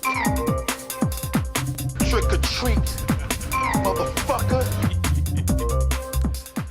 All right, we are going to declare a verdict on this film. Raven Shadow, why don't you kick it off? Yeah, as mentioned before, it was Die Hard with a monkey. Not that funky. Yeah, sorry, Shakma. Settle down. Settle down. Why was it Die Hard, though? Like, is that the only Because it was in a one- building. Yeah, is that the only- It yeah. had a weird German. Towering Inferno. What about, like, forget it. Gremlins 2. I was so spoiled earlier this week, and now to have to come back to remedial movie class is very hard. Play the first 20 minutes. Why? What? All right, I guess we'll do it. I never realized how much John Malkovich like taking a dump. So let me get this straight. First 20 minutes of the show was this. Let me get this straight. This motherfucker, every time his wife tells him to go somewhere, right? She goes, okay? This fucking asshole, if it's windy out, doesn't show up for the show. And I was willing to walk here in 17-degree weather, and you assholes made fun of me the whole time. You took a shit while you were recording. I didn't. I just did a big man. fart. It wasn't a fart. I didn't take a That shit. was in the toilet. That was a No, it loud, wasn't a toilet. That was loud, dude. No, I started recording in the bathroom, and then I went up to the front room there, and I was sitting in the big leather chair in the front room, and took an enormous, like, I probably farted like 17 or 18 times over the course of that thing. I ate this big rib dinner, and it was just killing me. The thing is, unlike these pussies, Hey, what do you mean these pussies? like, you are a pussy. You're the biggest pussy I know. Unlike these pussies, I would have said if I was taking a dump right there. Like, I wouldn't have denied it. Are you kidding me? I would never deny taking a dump. Right, neither would I. When have I ever denied doing anything like that? You know what? Fuck you guys. No, I'm serious. I was willing to walk here in 17-degree weather, and your fucking bloody pussy ass, my wife's making me go on vacation. And I'm taking 3 weeks off because people are mean to me. Like, fuck you guys. Like, seriously, fuck you guys. Because I walked you here. fucking farted. It's funny. I walked here. Right? No. Fuck you guys. Well, whether you farted or you shit yourself, it doesn't matter. The point is that it's funny. Yeah, well, fuck you guys. I'm leaving. Trick. Trick. I don't eat, like, I could stay home and be miserable and deal with stupid people. That's what I do all day. I don't have to walk all the way to Shrewsbury to do it. Did you bring your soda? No. Shit. Someone get him a soda. So fuck you guys. No. Because you know what? I'll buy you 8 to 12 cans. What? Right? Me? Like, you would have even been able to do a show like that. Even if you shit. You know why? Because you don't know anything about anything. And I And nobody wants wants- triumphant appearance on Unchained with Bobby Chain. Great. I'll show up at the fucking lemonade stand where he passes out the fucking flash drive so I can hear it. We're working on it. Yeah. You are working on it. You're going to help him. John, have you helped me get You know- chains off the ground? Fuck you guys. Fuck you guys. I walked here. I was walking here in 17-degree weather to do it. This asshole, when it's fucking flurries out, like, I can't go because it's snow out. What it really means is his girlfriend won't let him. Like fucking frickin' frack of the pussy whipped. I had the worst day of my life today, right? Am injured, legitimately injured and sick, and started walking here in 17-degree weather. I love Dick. I think I deserve to be treated better than this after 100 and how many fucking episodes, especially with Tiny not around. Like, you're lucky I came at all. This is going to be fucking misery without anybody smart to talk to. Play the first 20 episodes of this show. That was fun. Yeah, with Tiny. Yeah, they were. They were. Yeah, they were good. And then you guys came in and now it sucks. Other than next Bobby Johnny? Chains. Did you give a verdict, Raven Shadow? Yeah, it's a trick. All right, MZ. Man, there's so many better animal run amok films out there. You know, Jaws, Cujo, Day of the Animals, Grizzly. And that's just for starters. Benji. This is Benji. When did Cujo come out? 83. It's just dreadful. Just goes to show you how bad everything in this movie was, probably with the exception of the fucking baboon. Amateurish. Camera movements and framing didn't fit the scene at all. Like, there's no tension built in any of these scenes with the camera work. Like, even actual camera tricks that could have been used to make scenes feel more clutch. Michael Neal about Dynamo is it's also difficult to tell how big this fucking building is. They do a very awareness, you know, because like I just have no fucking clue. Like, they just keep going into different rooms and there's like 6 or 7 floors. So I just feel like there was a huge opportunity. On paper, this should be one of the greatest films, like, of all time, right? Fucking baboon run amok on kids playing live action role playing game. Like, that is fucking gold. Having said all that, this is the preeminent baboon runs amok on kids playing live action role playing game in an animal testing facility film, right? In the genre. Probably the best. This is the best. And it kind of is a must-see film because of how bad it is at times and how good it is at times. So you're saying it's so bad it's good. Yeah, for me, I think it's one of those. I sort of don't like saying that about films, but this is not a good film. But there's some good stuff. Netflix and also Amazon Prime Instant. Like, it's a no-brainer. Just if you subscribe to either one of those, just fucking watch it. Throw it on the background. And also, I think it would make for a fucking awesome drinking game. Ooh. It would make for a very drunk drinking game. Yeah. Every time Shakma bangs the door, drink. You'll be won the game. You'll be laid out halfway fucking through. So I'm going to say... Raven Shadow would have a buzz by the end of the movie. No, you'd have a buzz by a quarter way through the movie. This is very poorly directed, very poorly written, but it's fun. Like, at the end of this movie, like, I laughed a few times. Good to watch with a group. And if we ever get a Trick or Treat Radio screening off the ground, I would fucking... From me. Okay. I'm leaving. Okay. Tom C says Raven Shadow's a pussy when it comes to obeying his wife. I have many examples of that. For sure. Yeah, sure. Tom C, this is getting heavy, he said. Belial Lovett's hanging out. Where all the white women at? Not here. Nope. Yeah, I noticed that. We got a listener named Belial, man. How awesome is that? Belial Lovett. Oh, I love it, Belial. And by the way, Belial was the person who asked for Raven Shadow 8x10. Nice, Belial. I'm gonna hook you up, brother. He wants it on the website. He wants to be able to purchase it. See? And Nathan Coy Vance Duke says 100 minutes is way too long for a movie about a killer baboon. So fucking. I could have done. This is a He's good right. 85 minutes. Yeah. Would have been perfect. Yeah.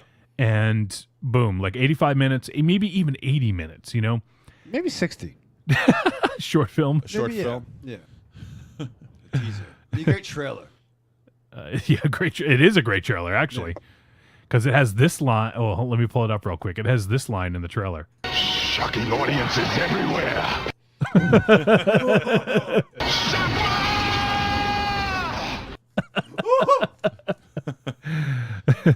Oh, Belial Love It says awesome, man. There you go. Yeah, he wants it. Brother. So what we're gonna do, just on that tip, if anyone does buy a Deadites T-shirt from the trickortreatradio.com website, Do not say that you were going to pair my merchandise up with Raven Shadow 8x10s. we are. If somebody wants it. No, Yeah. no, no. Yeah, personal auto. You want to No. sell, don't you? No, this is the Deadites, not the Dummites. Well, I'm up until- not pairing my shit up with his absurdity. You're gonna If it- get all the him you want until this show doesn't exist anymore now. So you could pair Hey, up his own 8x10s. If people want it, they can get it. but That's they're all I'm saying. Deadite shirts. Ledger, you're in the back.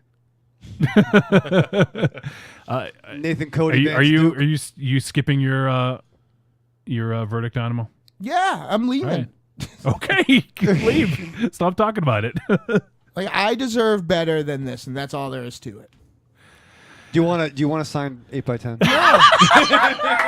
And I will be very furious if with my band that I worked extremely hard to have, your asshole face gets shipped with it. That's just bringing down the quality of the product. They're one of Then there's the personal and they're both one. on the fact that you just didn't want to do your work. I'll be dear And I Dynamo. showed up here all these times. I'll pick you up. I showed up. Oh yeah, so great. Like Raven Shadow. Yeah, awesome. You can drive. You probably oughtn't. No, not. Well, Not now. But I mean, at the end of the day, like I don't know. Your contribution to this show are less and less weekly. don't be mad. I am mad. I'm leaving. Don't be mad. Like, you know, like it's just stupid piece of trash. Like I walked all the way here. You most of the time don't even watch the fucking movies. We record movie? We do movies? Fine. Review movies? To hell with you guys. Tom C says, I don't know if it would sell well enough to justify it, but can you guys get specifically Trick or Treat Radio shirts? There you go. Ledger said he wants a Trick or Treat Radio Hawaiian shirt. Ooh. I say we get an all-over print of Death Rattle Aaron's face, That's fun. just because he's Hawaiian, right? Yeah. So Hawaiian. He claims, yes. Yeah. So, all right, well, that's the review of Shakma. Use your own judgment in deciding, but it is available on Netflix and Amazon Prime Instant, so you have it at your disposal if you would like. And next week, we're going to be reviewing a new film. It's a comedy. Oh, is it? Really? Yep. It's a dramedy. No, we're watching What We Do in the Shadows, and What We Do in the Shadows is Smoke butts. Sleep on the couch. Drink beer. Do a couple of shots. it is Sign 8x10s. 8x10s. It's- Alienate our friends. That's fun. it stars Jermaine Clement from Flight of the Conchords Hey, what you talking about, Jimmy? and Taika Waititi, who is one of the creators of Flight of the Conchords, and he also has directed a couple films. He did Eagle versus Shark, Boy, and apparently he was in Green Lantern. He was Tom Kalamaku. I don't want to say AKA, but it's an appropriate name. When did the movie come out? What do we do in the shadows? It hasn't. It hits VOD on the 13th. Kneel before VOD. Yep. So February 13th is going to be on VOD. You guys will get your copies at that point in time. It's in the mail. You can rent it on VOD. But yeah, if you want to play along at home, this looks really funny.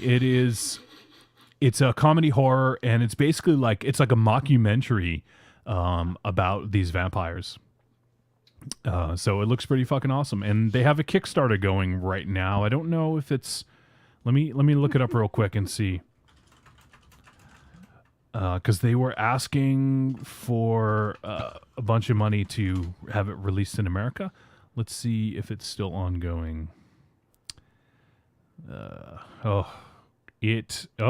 They just They just passed 20 hours to go, and they just passed their goal. Oh, good. Maybe they can give some of that money back then. They're asking for 400,000, and they got 407 right now. So pretty awesome. So that's for the American release. They want to release it theatrically. Cool. So they're asking for a little extra money to get that done. So what are the quotes on that? I'm trying to read the quotes. Hilarious, Vanity Fair. Hilarious, Hollywood Reporter. Hilarious, Billboard. Not very imaginative. Yeah, really. What's your review? For a bunch of What do they reviewers, say? they only know one word. Trick. Los Angeles Times says one of the flat-out funniest films in ages. Really? And our buddy Kevin Barbary recently reviewed it very favorably. Really? So it looks pretty fucking awesome. So there you go. Looking forward to it. What we do in the shadows. And also, what we do on this show is we have these rotating second segments. Last week, we did the new Trick or Treat Battle Royal, where we review wrestling. Yep. And next week, we're finally going to get around to that Roll the Bones. Remember when we rolled the bones and I got picked? So what we do is we roll a die, and we have a list of a bunch of names. And so for next week, I get to pick the film. We're on our second segment, we're going to watch another film, and I get to pick the film. It's a film I've never seen, and I'm wanting to see for a very, very, very long time. And I think that's why Dynamo left, because he he knew what it was. Top 5 reasons why Dynamo left. It's called Dunyayi Kurtaran Adam, a.k.a. Turkish Star Wars. So it's Will Christopher Atkins be in this one? No. No? Okay. Unfortunately. Turkish Mark Hamill. So no. But yeah, that's what we're gonna do for the Roll the Bones segment next week, and then after we review the film, we'll roll the bones again and see who comes up to pick the next one. Oh boy! So watch this thing, go home. Both of those for next week. Watching both films for next. Both films for next week. Yep. Okay. Let's see. So MZ, do you gotta take off, or do you want to stick around for a few more minutes? I got a jet. All right, you got a jet. Yeah. You might be here a little late It might next be- week, so It might be flurrying, and I better get going. We'll give Dynamo a ride home if you see him walking. yeah, on seriously, if Route 9. yeah, Okay, but only if I see him. yeah, only if you see him.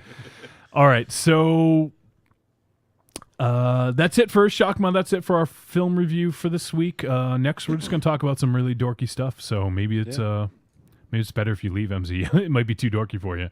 Yeah. So MZ, why don't you say goodbye to the folks, and we will. Actually, hold on. Let me queue up a break right here.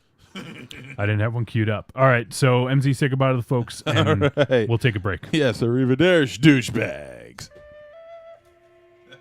One dark and stormy night in the mid-'80s, Joe Bob Briggs, Harlan Ellison, and the ghost of El Santo pulled a train on Elvira while Siskel and Ebert sobbingly masturbated in the corner. From that union arose the greatest movie critic and ludic. Instead, we're going to talk about me, El Goro, the stuttering movie fan and host of the Talk Without Rhythm podcast. Every week on Talk Without Rhythm, I discuss 2 to 3 movies tangentially tied together by a theme. I cover action. I'm the most complete fighter in the world. Sci-fi. Open the pod bay doors, Cal. I'm sorry, Dave. I'm afraid I can't do that. Horror. Oh, no tears, please. It's a waste of good suffering. And the continuing adventures of James Spader, sexual deviant. You're not worried that I'm going to fuck you, are you? I'm not interested in that, not in the least. Now pull up your skirt. So check me out at tworpodcast.blogspot.com that will not attract the world. Adios. Hello, darlings. It's your favorite whiskey-drinking, litigious, singing, dancing fantasy girl. Want to reach out to me and the world's greatest monster-hunting multimedia organization, the Deadites? Log on to Facebook.com/The Deadites. It's got all the info you need to follow the world's greatest monster hunting band, like live appearances, info on your favorite Deadite, music, and all the links you need to our new weekly multimedia and all our side endeavors. Too many letters on Facebook? That's okay, sugar. Just follow us on Instagram and Twitter @The Deadites. Hope to see you soon, and we'll leave the lights off.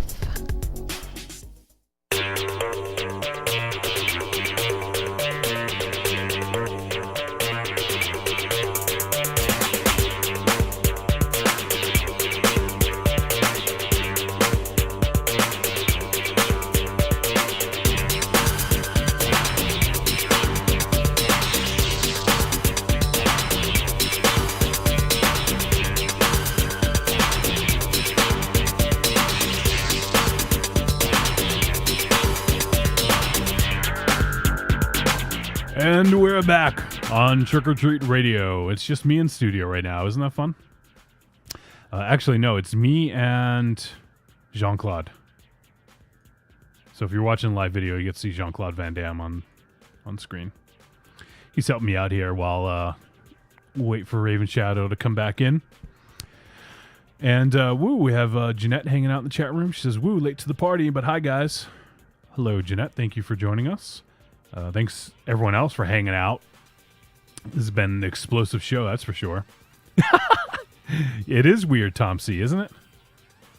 Tom C. said this is weird. It's weird being on air all by myself. I think it's the first time it's ever happened. But we will persevere. Me and Raven Shadow, in a few moments, are going to talk about some really nerdy stuff. This is the segment we adoringly refer to as the Nerd News. So we're going to talk about some stuff going on in the world of comic books and film and all sorts of other stuff. So buckle up, if you will. Raven Shadow's now back. I had Jean-Claude keep me company while you were gone, so I'll get rid of him now. What happened? Where'd everyone go, John? I don't know. Everyone's gone. Just me and you. Nice. All right. It should be. That's right. Me and you. So we gotta kill some time here. Yeah. No. Let's kill some time. Kill some brain cells. Yeah, we just got a voicemail. That's nice. I don't know. I don't know what this is. Oh, we'll play it a little bit later though. We'll save it. Yeah, we'll save it. Save that right now. So the big news, Raven Shadow. Yes. What was that? The dude, Man Spider, was that his name? Spider-Man. Oh, yeah, Spider-Man, yeah. The big news that broke the internet. Did it? Well, it maybe fractured it. A web line fracture. Yep.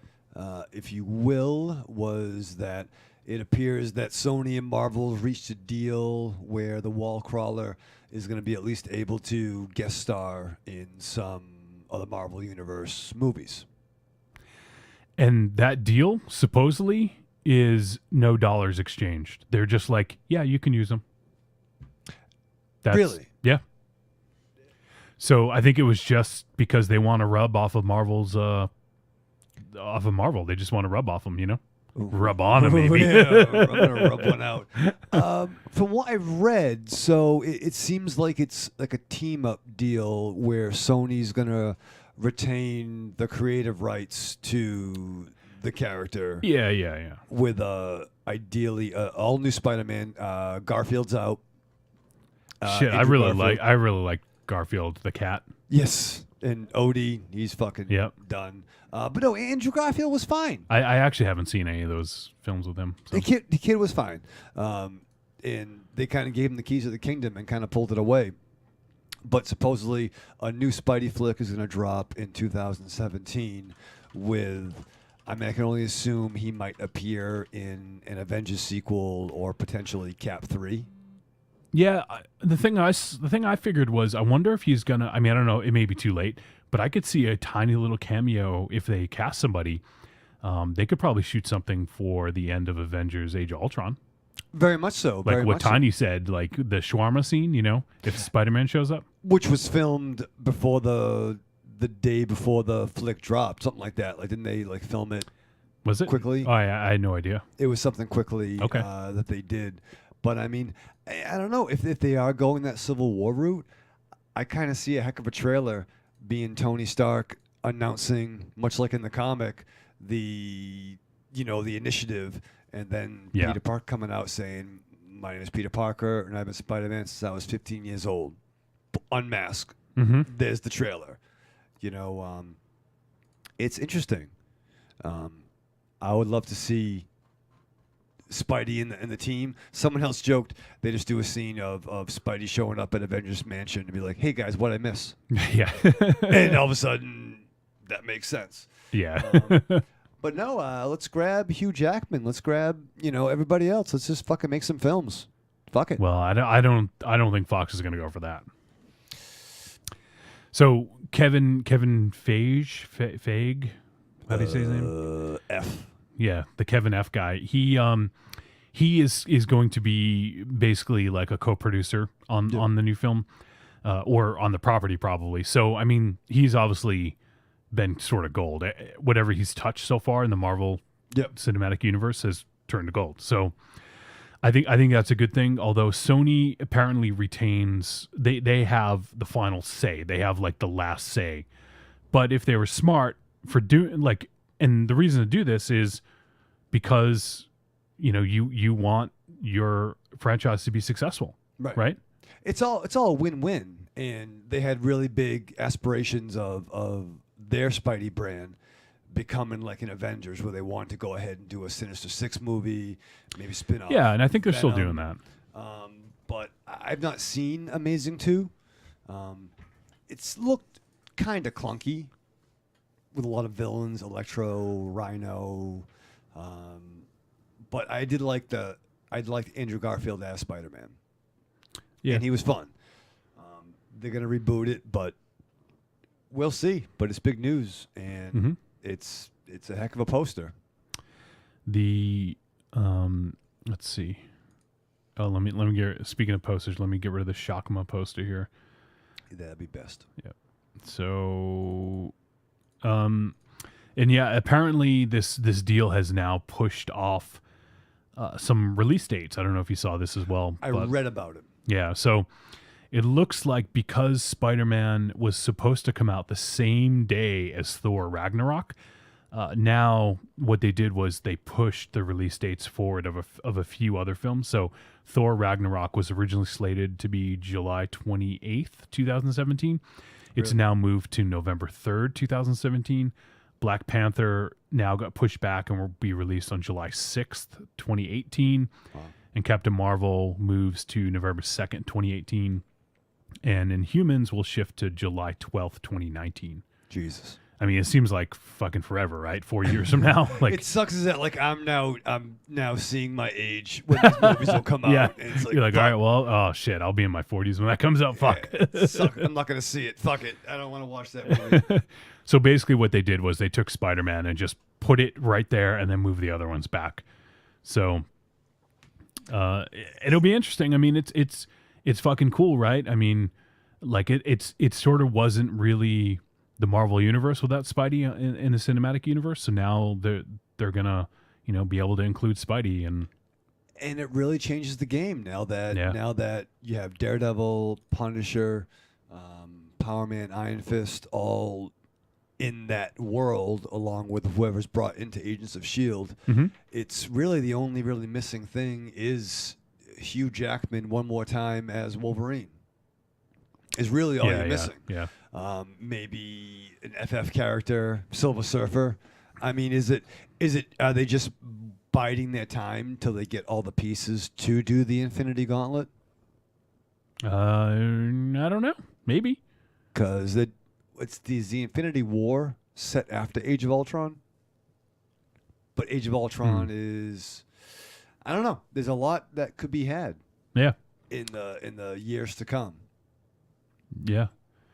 I don't know. It'll be interesting. I mean, and I wonder if this deal somehow, if Fox will be like, hey, well, if Sony did it, maybe it's a good idea for us to do it. I don't see that happening because it seems like Fox is doing I think they're happy with the way the X-Men films have been performing.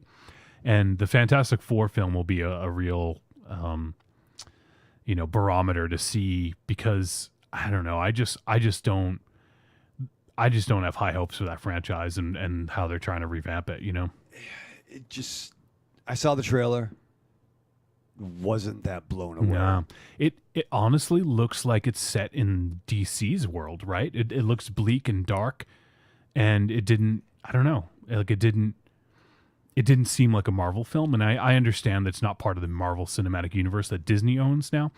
But still, I don't know. It just seems like they're going in a different direction. Maybe that's what they want to do. Maybe they want to offer a different alternative to the Marvel Disney films. Which could be fair. I mean, I had no problem. I enjoyed the first two FF flicks for what they were. Maybe it's just, at the time, my kids were younger. Mm-hmm. So, it's the guy that fucking made Barbershop. Was given the keys to the Fantastic Four movies. Yeah. Tim Story, is that his name? I don't know. It was. But, obviously it was kind of hokey and cheesy. But when I was younger, when Johnny flamed on and my oldest son, me? Not you, What are a you different saying? Johnny. Oh, no, you're our old man. All right. But the fire one, like watching my oldest son like do like a yes, when that happened, and it was fine. It's not the definitive FF. The FF really hasn't been the definitive FF for a long time. Yeah. But it just doesn't seem that iconic. It kind of reminds me of when they would take a comic property and try to not make it a comic property. Yeah. Like, I just have a hard time with Victor Von Doom, who's arguably a Darth Vader type iconic character, is being resorted to a internet hacker. Yeah, I don't know what they're going to do with him, and I don't think they showed him in the trailer, if I remember correctly. So I don't know. I mean, I'm sort of morbidly curious. It doesn't mean I'm like anxious, but I kind of want to see what they're going to do with it. I haven't seen any of the Fantastic Four films, so none of the ones that they put out earlier in the 2000s either. So, and they're not perfect. They're not, once again, they're not the definitive. You see snippets, some fun stuff. It's not nothing to get mad about. You know what I mean? It's not. Don't get pissed. Don't get fucking pissed over that. It's a little bit hokey. Chris Evans was great as Johnny. Michael Chiklis was great as Ben Grimm. From the Evans. Yep. And there was some cheeseball stuff, but Silver Surfer was cool. Yes, Galactus sucked. I'm with you on that. But Larry Fishburne as Silver Surfer's voice was great. Once again, not perfect, but they tried, and it was a different world. Yeah. It was a different world. So I think the next FF will be the good one. The one after this one? This is a bridge year. Yeah. It's a rebuilding year? It's a rebuilding. Yeah. It's kind of like the Bobby Valentine era of the Red Sox for those playing the home game. So Nathan Coy Vance, Duke, in the chat room says, I can't say I'll miss Garfield that much. Percy Jackson and Maze Runner are pretty good choices, though. I haven't seen either film, so I don't know who those actors are, but... Okay. I don't know. It'll be interesting to see. I also saw one of the rumors is that Sam Raimi, his name was being tossed around to potentially do another Spider-Man film. So I don't know. I don't know if I like. I mean, I liked the Sam Raimi films that he did, the first two, anyways. But I don't know. I think getting someone else in there, some fresh blood. It just seems weird to bring him back for the series. Yeah. With another reboot, essentially, is what they're doing, I guess, right? And that's the thing. I mean, supposedly Raimi had wanted to do a mulligan on Spidey 4. Yeah. Well, because of 3, he wanted to do kind of one more chance to get it right. Yep. And I think Raimi's feel was all over those joints, especially 2. Yeah, for sure. And I'm sorry that chainsaw scene. Oh with yeah, Doc for Ock sure. Yeah. was Evil Dead. Yeah. That was a horror scene. Mm-hmm. But I think a different take maybe is needed. And really, you don't get to beat a dead horse with Spidey at this point. Just have him show up. Because really, I mean, if you look at the characters in the Avengers right now in the Marvel Cinematic Universe, none of them are as popular as Spider-Man. Like, Spider-Man is one of the most popular characters of all time. Right. Not, like, even transcends comic books, I'd say he's, you think of, like, Batman, Superman, Spider-Man are pretty much all in that same pantheon. I would say arguably that Spidey and Batman are the big two. Yep, and you're right. I think Batman's probably bigger than Superman. So, that's on paper he's the biggest character in the Marvel universe. But looking at the way the films have been, like Iron Man, I think is probably the biggest character in so far in the Marvel Cinematic Universe, right? And I think that comes to the actor. Yeah, and the actor, the way they put together the films, all that stuff. So a good fit. And I think if you put just the Robert Downey Jr., I think has even made the Iron Man character even more important than he ever was. Yeah, absolutely. Because of what he brought to it. And I think that many more years where you can have this lightning in a barrel cast, so to speak, operating. That could change. But, like, if you just, I think, to lose on the opportunity of throwing a Spider-Man character in that mix.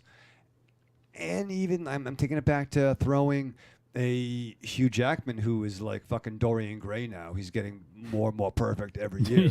but that window is shrinking. There's money to be made. Why not fucking give it a shot? Yeah, it would be cool, right? You know. Belial Love It in the chat room makes a good point and says, hopefully they won't waste half of the movie doing another origin story. And exactly, like we get it. He was bit by a spider. Yep. His uncle's dead. And if you had to just have him do it through dialogue or whatever, you don't need a big fucking, explanation. We know how he got his powers. I think just show up. Yeah. He's the character. Yeah, I don't think they need to do much of anything, if anything at all. Just fucking have him out there. Everyone fucking knows Spider-Man. He probably, once again, along with Batman, probably like the most iconic superhero origins ever, right? Like instantly bit by a spider, radioactive spider. Right. Everyone fucking knows it. So you can tell it in 5 panels. Yep, absolutely. So hopefully tell his origin on the box of a cereal box. Yeah. And maybe that's the thing. You just have Spidey show up. Maybe he was operating in secret, or they don't have to know his origin. Yeah. He shows up. He cracks wise. Maybe have him call his Aunt May. Say, maybe, hold the fucking wheat cakes, Aunt May. I'm working late, and then meanwhile, fucking a Skrull shows up and fucking tries to shoot him. Whatever the fuck. Just. I think the window is shrinking for some really the next level of iconic filmmaking or characters, and they're foolish to not capitalize on it. Mm-hmm. Yeah, for sure. So, moving on from Spider-Man, and we could probably talk a little bit more about it and the impact it would have on the Marvel Cinematic Universe, but there's still a lot to be determined. Like the casting, when he's going to appear, what films, all that stuff. So, I imagine that the probably Captain America Civil War, right? I mean, that seems like a no-brainer. That's probably going to be the first film that he's featured heavily anyways. Who knows what could happen, like you said, in post-production, but we've got Avengers 2 dropping, which will be a small art house flick this summer. It'll be in a couple theaters. Yep. And then, Cap 3, what's great is that it infuses some adrenaline into a franchise is already going full steam ahead. Yeah, for sure. Yep, absolutely. I mean, that's the cool thing about it. This is like, to use a wrestling reference, this is like, Monday Night Wars. This is like Hall and Nash coming over to WCW, right? Like this is like one of those big things. Yeah, and is that more exciting than Superman and Batman? I don't know. I mean, kind of might be. Might be, yeah. I don't know. Like they're trumping it, and the fact that I know it's a different topic, but there's talk of Star Wars being bumped up earlier than its Christmas release. Really? It was on. I didn't read the article, so maybe I'm making it up. But no, I did read that there was talk of maybe moving up the Star Wars release. So if you figure for Disney, they have this summer Avengers 2 dropping. Mm-hmm. Let that be in theaters for like 3 or 4 months. And then all of a sudden, by the way, here's Star Wars. Like, what can beat them this year? Nothing. Yeah, that's the answer. There's probably 2 flicks I'm seeing this year. And it's Star Wars and Avengers. So here we go. There's I'm looking at International Business Times. Had a video. Sorry about that. It says Star Wars: The Force Awakens may get an early release date. Yeah. Okay. It says. Let me just read a little. I haven't read this before, so I don't know. It says, Star Wars The Force Awakens is one of the most highly anticipated movies of 2015, blah, blah, blah. We know that. The latest reports, however, claim that J.J. Abrams, the director of the 7th episode of the epic space opera, wants an early release date for his movie. It's currently scheduled to be released on December 18th, 2015. Let's see. But reports are that he wants to release episode 7 in the summer of 2015. In the summer? Yeah. Whoa, slow it down. I was thinking like October or November. Yeah, but you're really... It says... the publication claims that the reason why J.J. Abrams wants to release the film almost 6 months before its scheduled date is the alleged plot and image leaks from the set and script. The The movie maker is now worried that these plot leaks will make the film predictable and not worth watching for the audience. I don't know about that. He's super secretive about his stuff. So that fucking video keeps playing. Yeah, I mean, unless North Korea has some fucking site. machinations to like reveal stuff. I didn't think fucking 6 months. Yeah, I think most importantly is just get it right, you know? Yeah. I'm not going to read any spoilers. No. So just because this is my fucking childhood, you know? So I'm going to go on probably day one or night one, whenever it fucking opens, and I'm going to see the shit out of this thing. So I understand in this day and age, having stuff leak is not fun, and you want to try to, you know, beat things to the punch, but I don't know. I mean, if they rush it, it's gonna do it more harm, I think, than anything else. So Yeah, nothing but Benedict Cumberbatch as Khan was probably the worst kept secret in movie history and didn't give a fucking matter about the film. Yeah, it's true, yeah. You know, like, is he Khan? Is he not? We don't know. Well, he's fucking Khan. I mean, I think we figured it out. Oh, and, whoa, he was fucking Khan? Well, you know, it's very meta. He had pictures of Ricardo Montalban in his dressing room. But I mean, regardless, that was still I liked that movie a lot. I thought it was fucking great, really good. And I don't know. He shouldn't be all that butthurt if it's going to get out there. I mean, that's just the way it is. I mean, how many people around that fucking set is hundreds, if not thousands, of people. Like, how can you possibly keep everyone, you know, quiet? I don't know. It's a difficult one. So we'll see what happens with it. But that's interesting that he wants to move it up 6 months. I hadn't even seen that. So why didn't you fucking post it on the Fib? I'm just trying to figure it out, man. I'm too busy shoveling. Don't you have like a smartphone on your shovel now? I'm fucking trying, man. All right. So other stuff going on in the world of geekery and dorkery and nerdening. Ooh. Is that a thing? It is now. So NBC might be looking to move Constantine to a new home.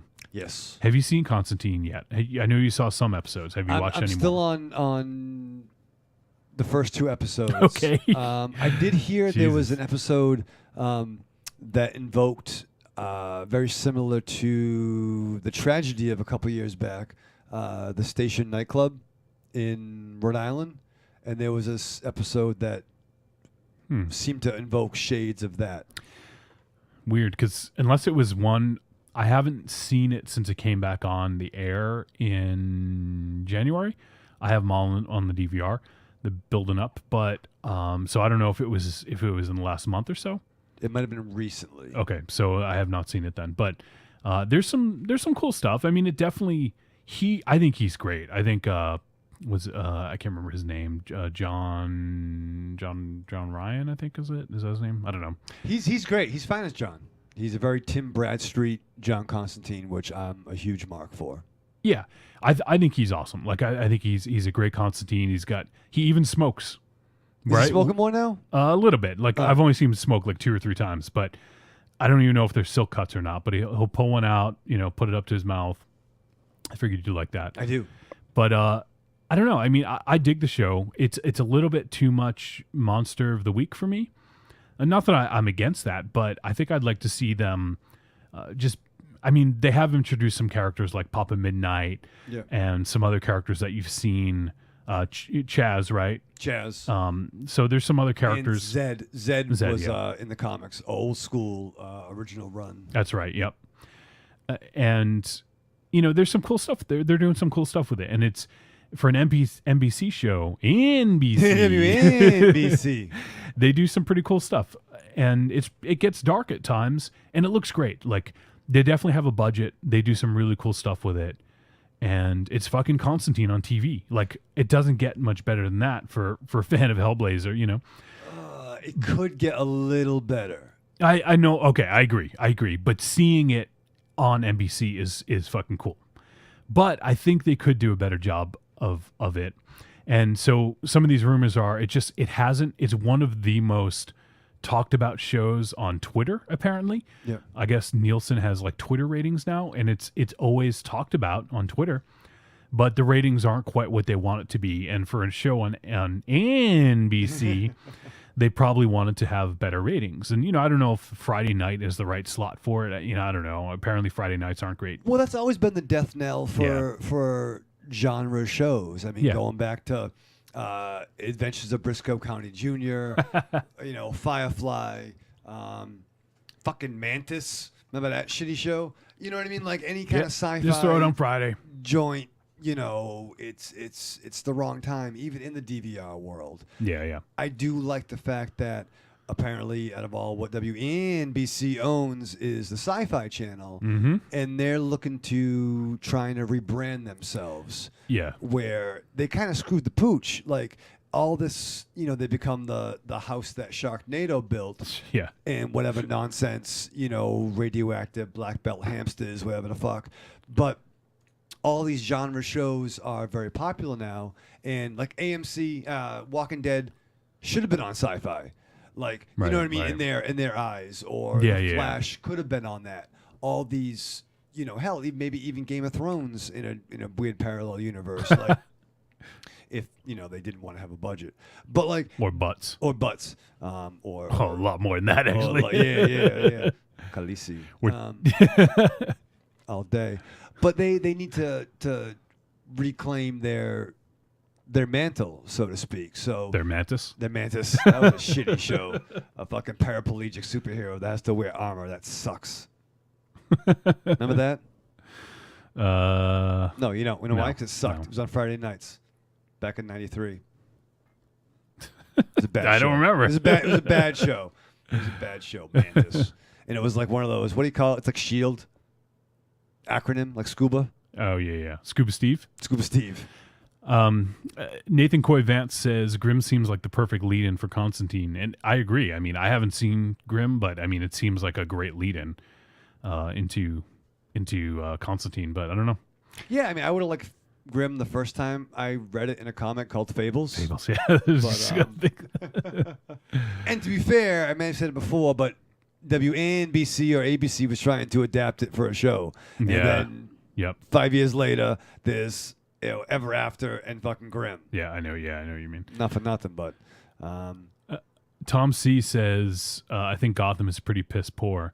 He said it's pandering nonsense. I actually really fucking dig Gotham. Hush, Tom C. I know people are like, it's a very divisive film or show, I should say. Seems like people either love it or hate it, but I don't know. I really dig it, and I understand why people don't like it. There's no need. People say there's no need for Bruce Wayne to even be in this, and maybe that's right. But I don't know. I like the characters. The fucking Penguin is amazing in it, and the Bruce Wayne stuff is my favorite part. I love the small moments with him and Alfred, and it's never been covered before. That's not been done in the comics. Exactly. I'm cool with it. But I can see why a purist might not be. Fuck the purist. There's been how many fucking different origins since 1939? It's true. In some origins, he knows Joe Chill killed his parents. Yeah. Some versions, he didn't. Fuck Joe Chill. What kind of fucking villain is that? It's like, really, Joe Chill. That's his name. Yeah. You know what I mean? But why isn't it the Joker? Once again, you'll find when Nicholson kills his parents. Or... people say, Raven Shadow, is that based on the story? Well, A, it's fictional characters, and B, depending on who's writing it, every 20 years they reboot the motherfucker. Or if you're a new 52 fan, every week they're rebooting it. So, it's stuff of legend. So just hush. I fucking hate the Penguin. The Penguin sucks. Except in Gotham, where I find the motherfucker remarkably interesting. Compelling, yeah. And great, so it's fine. Just fucking slow down, fanboys. Nathan Coy Vance in the chat room says, I like the 4 or so episodes of Constantine I've seen, but it's definitely very monster of the week. And yeah, sure. That's the thing. I mean, it's not necessarily, I'm not necessarily against it, but I just would like to see them try to do a little bit more and have some more. Obviously, there's an overarching story that they're telling, with characters that reappear. I can't remember the angel's name. He's played by the guy from Oz, the guy in the wheelchair, though. Oh, yeah, he's awesome. I can't remember. He's great. He was on Sons. He's so good, and I'm forgetting his name. Yep. But a lot of, and I'm sorry not to cut you off, Johnny. And I know I'm not going to go on a big rant, and Dynamo's not here to yell at me. But the reason the criticism of Smallville season 1 was the freak of the week is that basically people don't always watch every single episode. Mm-hmm. Yeah. So usually a first season, they kind of want to establish everyone's first comic. Every comic could be someone's first, right? Is that sort of the idea here? Yeah. So I think if it were to breathe, season 2 might get a little more in depth. Mm-hmm. You know, I would love to put John Constantine, Hellblazer, in the title. Yeah, and that's sort of one of the things that they're talking about in this article is that there's rumor that if it does move to Sci-Fi or another network, they could rebrand it Hellblazer. And I would love to see some of John's like fucked up friends. Like, you know, I think he hangs out with Dionysus at one point. Yeah. You know, like fucking bring Swamp Thing in, you know, or Abby Arcane. I want the very special 40th birthday party of John where he fucking pisses on the Phantom Stranger. My favorite issue of all time. Cocked off his ass. I can't remember. I've read Hellblazer so long ago that I can't remember, but the story where he gets cancer, like that, I mean, that would be fucking awesome, right? And what happens at the end of that? If they actually do Dangerous Habits for real. Yeah, that's it, yep. And not have him chew gum at the end. Right. You know. Yeah. Because John's a bastard. Yeah. He's not your friend. Don't be friends with him. And that's why I think, and that's one of the things I like about it. They make him, in the show, he's Constantine. He definitely toes that line, and he's killed off some of his friends, you know? Like, so I don't know. I mean, I dig it. Hopefully it continues, whether it's on NBC or not. You know, I dig it, and it's good to see that it's, you know, that it's on TV, a show like that. So no, and then there's the precedence for shows to move networks. Didn't Stargate start out on Showtime for like 2 years? Yeah, I think you're right. Last on Sci-Fi for like fucking 12. For like a million years. What the fuck? Yeah, it's happened before for sure. So Kids in the Hall started out on HBO and then moved to Comedy Central. You know, kind of a downgrade, but still. Tom C says it's hammy. I assume he's referring to Gotham. And he says, I'm not a purist. I just think it's ham-fisted, and they shoehorn in too much stuff to please the purists, I guess. So, well, there you go. I dig it. We got Tim from Korea. Tim from South Korea. He's hanging out. Tim says, I want to see the martial law series on FX. Have you seen that? No. Are you joking? This is not a real martial law series, is it, Tim? Because you're a psycho who would like martial law, but I don't think you're a psycho. No, and I mean in a compliment. But I think you'd want to have martial law on like HBO, sir. I think it's kind of outrageous. I'm looking it up right now. If memory serves, martial law makes Judge Dredd look like Police Academy. Let's see. Is it this fucking show? I'm thinking of a European comic, I think by Alan Grant, who had like, maybe it's a different thing. Maybe I'm wrong, Tim. So I'm sorry. I don't know. Like just the thing that shows up when I'm looking on fxtv.com, they show martial law with Sammo Hung. That's great. I was thinking of a comic series from the 80s. Oh, no, I think he's saying I want to see it done. I think you're right then. Okay. He says he wants to see martial law on FX. So not the Sammo Hung TV show. Because that was a pretty, and I wish Dynamo didn't make a run for it, because I'd like to talk to him about it. But I'm pretty sure the martial law that I'm thinking of was a rough comic that had nothing to do with Samuel Hung, but he is awesome. Yeah, that's what Tim's talking about. And Belial says martial law rules. Well, which one? I'm not sure, Belial. Are we talking about? I know what Cody's talking about. Yeah, the Swamp Thing series was fucking the shit, and we were thankful when Swamp Thing was on the USA Network. Yeah, that's who said that? Cody. Oh yeah, Nathan Coy Vance. Duke. Yeah, the Swamp Thing show. Yeah, well, holy shit, I haven't thought about that in a long time. Dick Durock like a motherfucker. And Tim from South Korea says, I could see Sammo as a fascist cop. Yeah. All right, so, yeah. Oh, lots of chatter going on. Belial says we'll probably get a Lobo TV series before martial law series. I fucking like Belial. And Tim. A real Lobo. There you go, Tom C. Yeah, Now you fucking Hitman? stop talking nonsense. Yes, a Hitman TV show will be good. Not the video game. Tommy Monahan, right? There you go. Yeah. That would be fucking awesome. Section 8. Ooh. Section 8 is getting a new comic. Oh, yeah, I did see that, actually, yeah. Written by Garth Ennis, I believe. Nice. And I think, is Wow. Steve Dillon doing it? I don't know. It'll be fucking awesome. That DC's trying to get the band back together. Nice. That's, yeah, it is too bad that Dynamo's not here because I know he's a huge, huge fan of Hitman. And he's been talking about that Hitman omnibus that he wants to see come out. So hopefully, now maybe that Hitman Section 8's getting a little bit of love. Maybe they will do that, Yeah. Yeah. When he's on the bus, you could read the omnibus. Belial says martial law versus Hellraiser was pretty decent. Someone talk to AMC and make that shit happen. Guys, it can't be on AMC. You gotta HBO. It's a bark up the wrong tree with Yeah. some of this stuff, guys. It's gotta be a little R-rated. And Tim from South Korea says there was that shit about Andrew Bernarski trying to sell himself as Lobo for a long time. I think he even did a promo reel. He was the dude who played Leatherface in the reboot of Texas Chainsaw Massacre. Okay. I thought The Rock was gonna be the Bow, but then we The Bow. yeah, man, the Bow. Yeah, but he's Black Adam, right? He's Black Adam. Yep. Which is great, brilliant. I mean, but I would kind of want to see him in like whiteface with the dreads and the coat. Like I think whiteface. Well, because Lobo's white, I like know. real white, like Christmas, real ivory.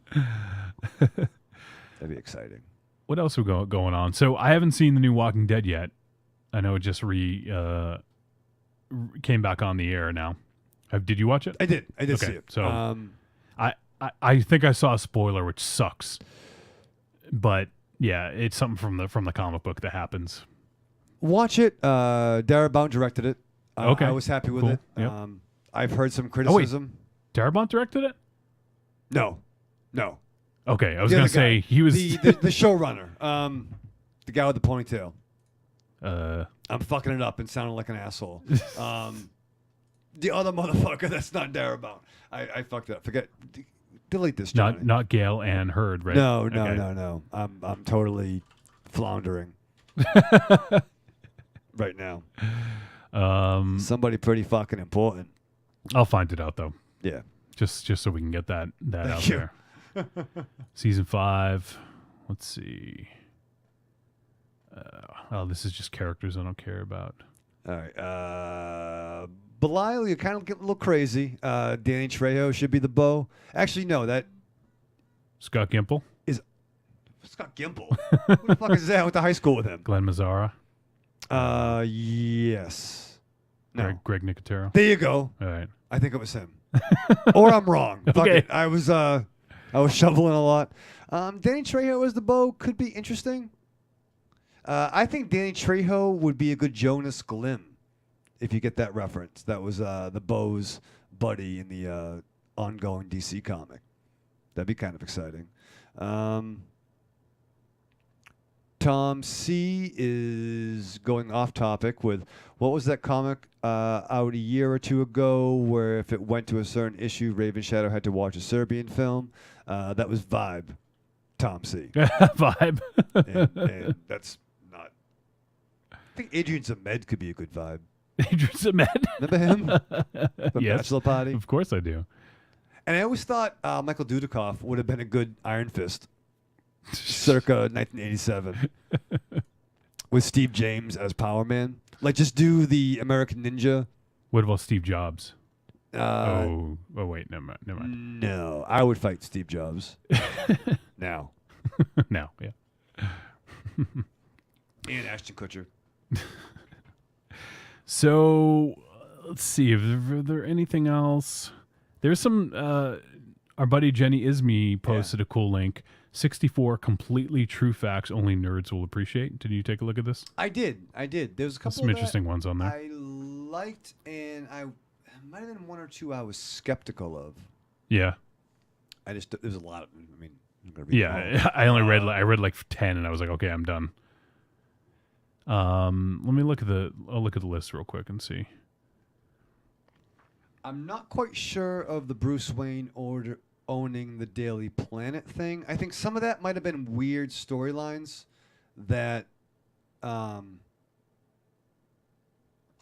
want to read the Green Llama though. Oh, I know about Green Llama for a long time. For real. You one of your faves? You know what? My very first Overstreet price guide had a cover of the Green Llama, and I was like, "Fucking really? That's fucking weird." But no, they have archive collections of his business. Of his business? Of his business. I want some fucking Green Llama shit. That's what I want. There you go. Save the drama for Green Llama. Oh shit! Tim says, before I forget, my Christmas gift to you guys. ... We have a Christmas gift incoming. Really? I think so. Well, I mean, he's gonna put it in the chat room, I imagine. So. Oh, okay. I thought. Well, you thought he was gonna like physically send something? Yeah, it was like mail all Christmas gifts to Trick or Treat Castle Radio. Wolfenstein. Castle Wolfenstein. It's a link. Let's see what it is. Ooh. It's networkawesome.com. I don't know if I should say that or not. That was the first title of our show, but didn't really work out. No, it didn't. What is this? So I don't know. It looks cool. I'll have to check it out. Network Awesome. With a name like that, it has to be good. Yep. I'll check it out. Thanks, Tim from Korea. You the man, It's our Tim. Christmas. What time is it over there in Korea? Did you see the interview yet? Don't say that. Yeah. Don't say that. Forget.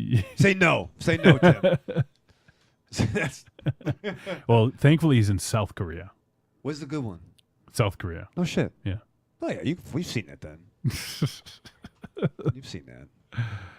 Fucking Green Llama's amazing. I bet he's not. Is he Buddhist? Yes. Oh shit. Yep. Yeah. Green Llama. Yeah, he was. Actually, I think they did. They brought back the Green Llama.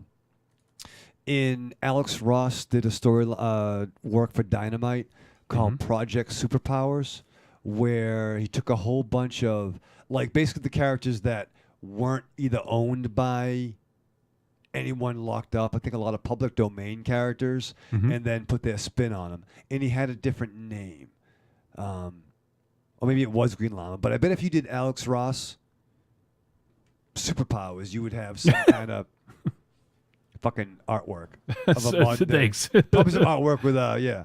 Oh, what so the fuck? Tim says it's a curated site for millions of YouTube links of all kinds of subversive shit. So there you go. Don't get us in trouble, Tim. And he also said it's 1:44 p.m. Thursday afternoon, sitting here in the office. So there you go. It's 1:44 p.m. in South Korea.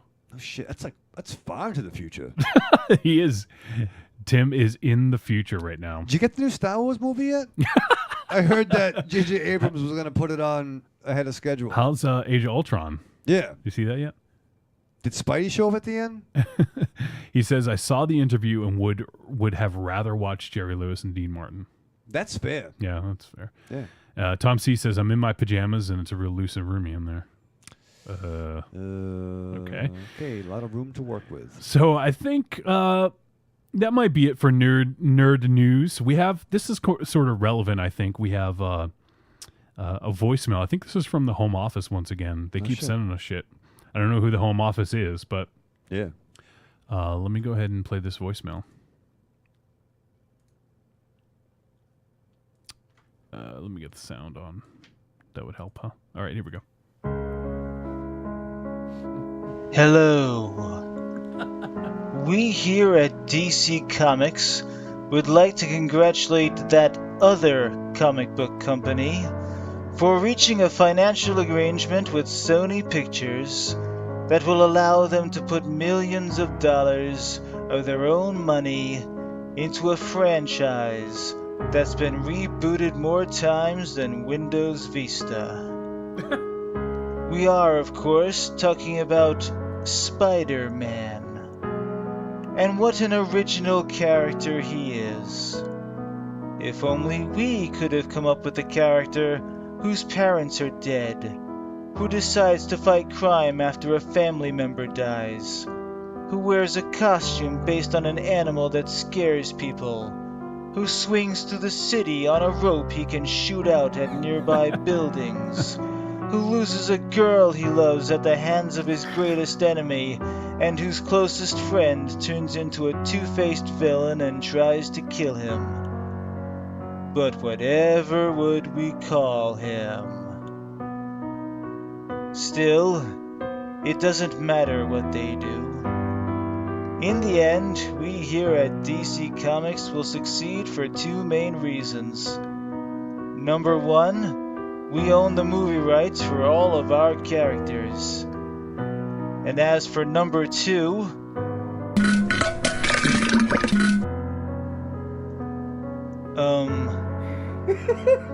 that's not what it sounded like. I have to go now. Goodbye. Oh no. Someone in the home office has the runs.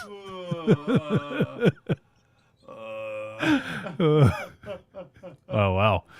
Well, thanks for DC Comics. Yeah, thanks. You know, as chipper as always. Yeah, no, I'm glad that really brought some fresh air to the studio. Yeah. Some life. Oh, Tim says that Age of Ultron was shot in South Korea. Really? He says that they cut off one of the bridges downtown for 2 days to shoot bits of it. Oh my God. Yeah. Well, there you go. So it is the future over there. Cut off some of the spectators' hands, probably. That's a really good fucking idea, Tim. Instead of having it be the home office, it's the home orifice. Ooh. Some good fucking ideas in the future over there. Yeah. That's some very future thinking. He came back in time and gave us that one. That was nice Shit. of him. Thanks, Tim. So, what else we got? I don't think we have any emails. I think that was the only voicemail we had. So, we'll get some tweets. Let me see what we got for tweets. Our boy Nathan Coy Vance tweeted at us. Nice. And also United Cypher, who was the winner of our XSplit contest last week. And he, I told him that he won. He said, cool, thanks.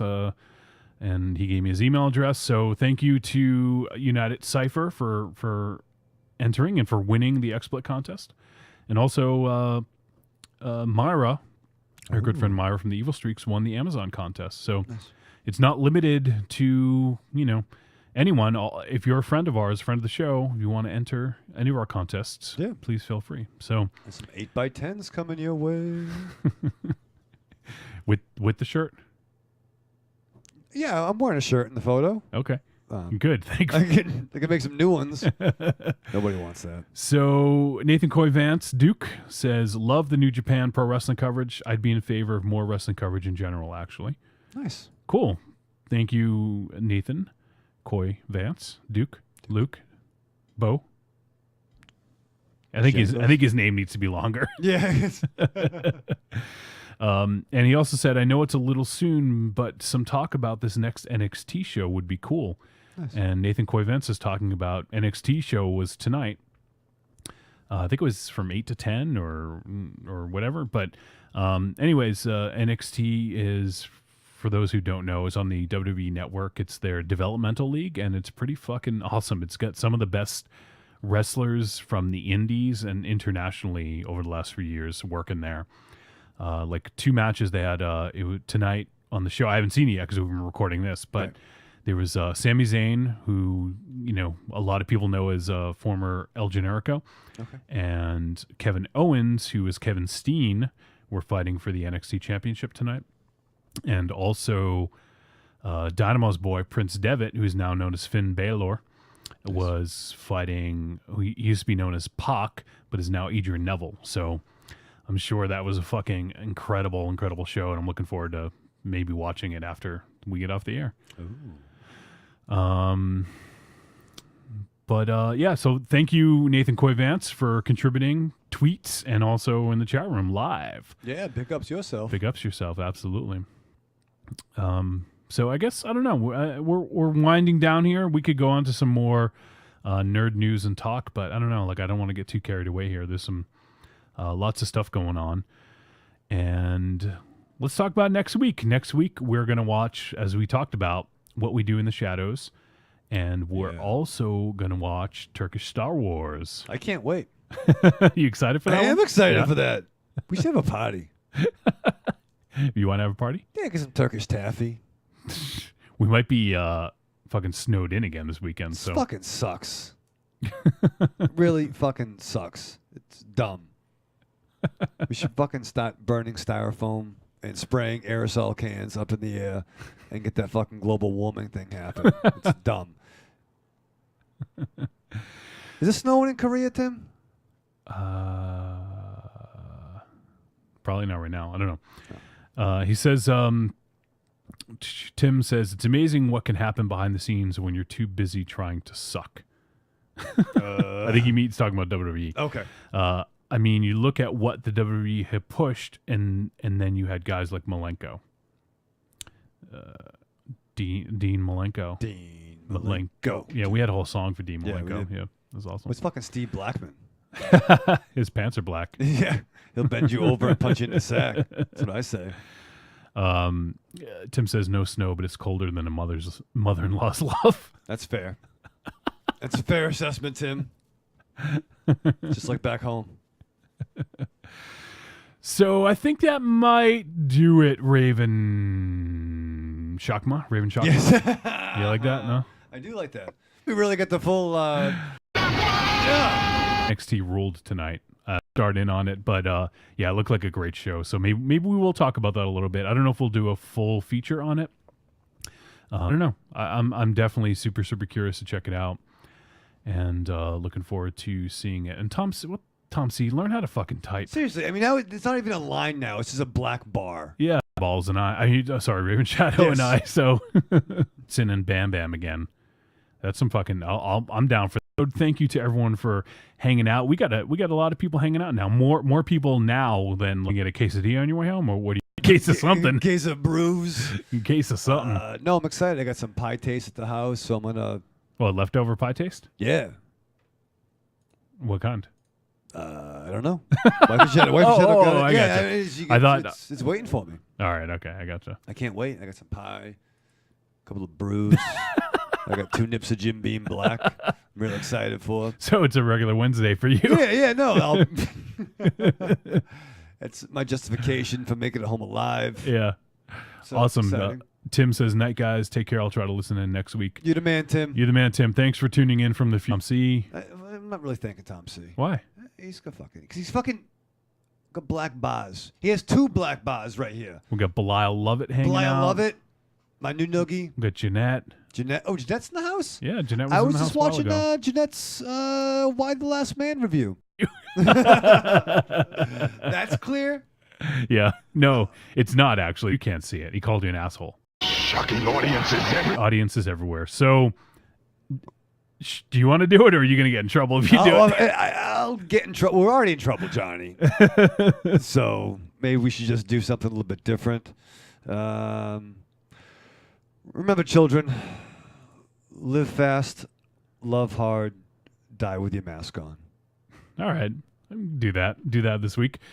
All right, everyone. Thank you for tuning in to episode 133 of Trick or Treat Radio. We appreciate you spending time with us and for putting up with our stupid, inane bullshit. We appreciate it. Tune in next week when we review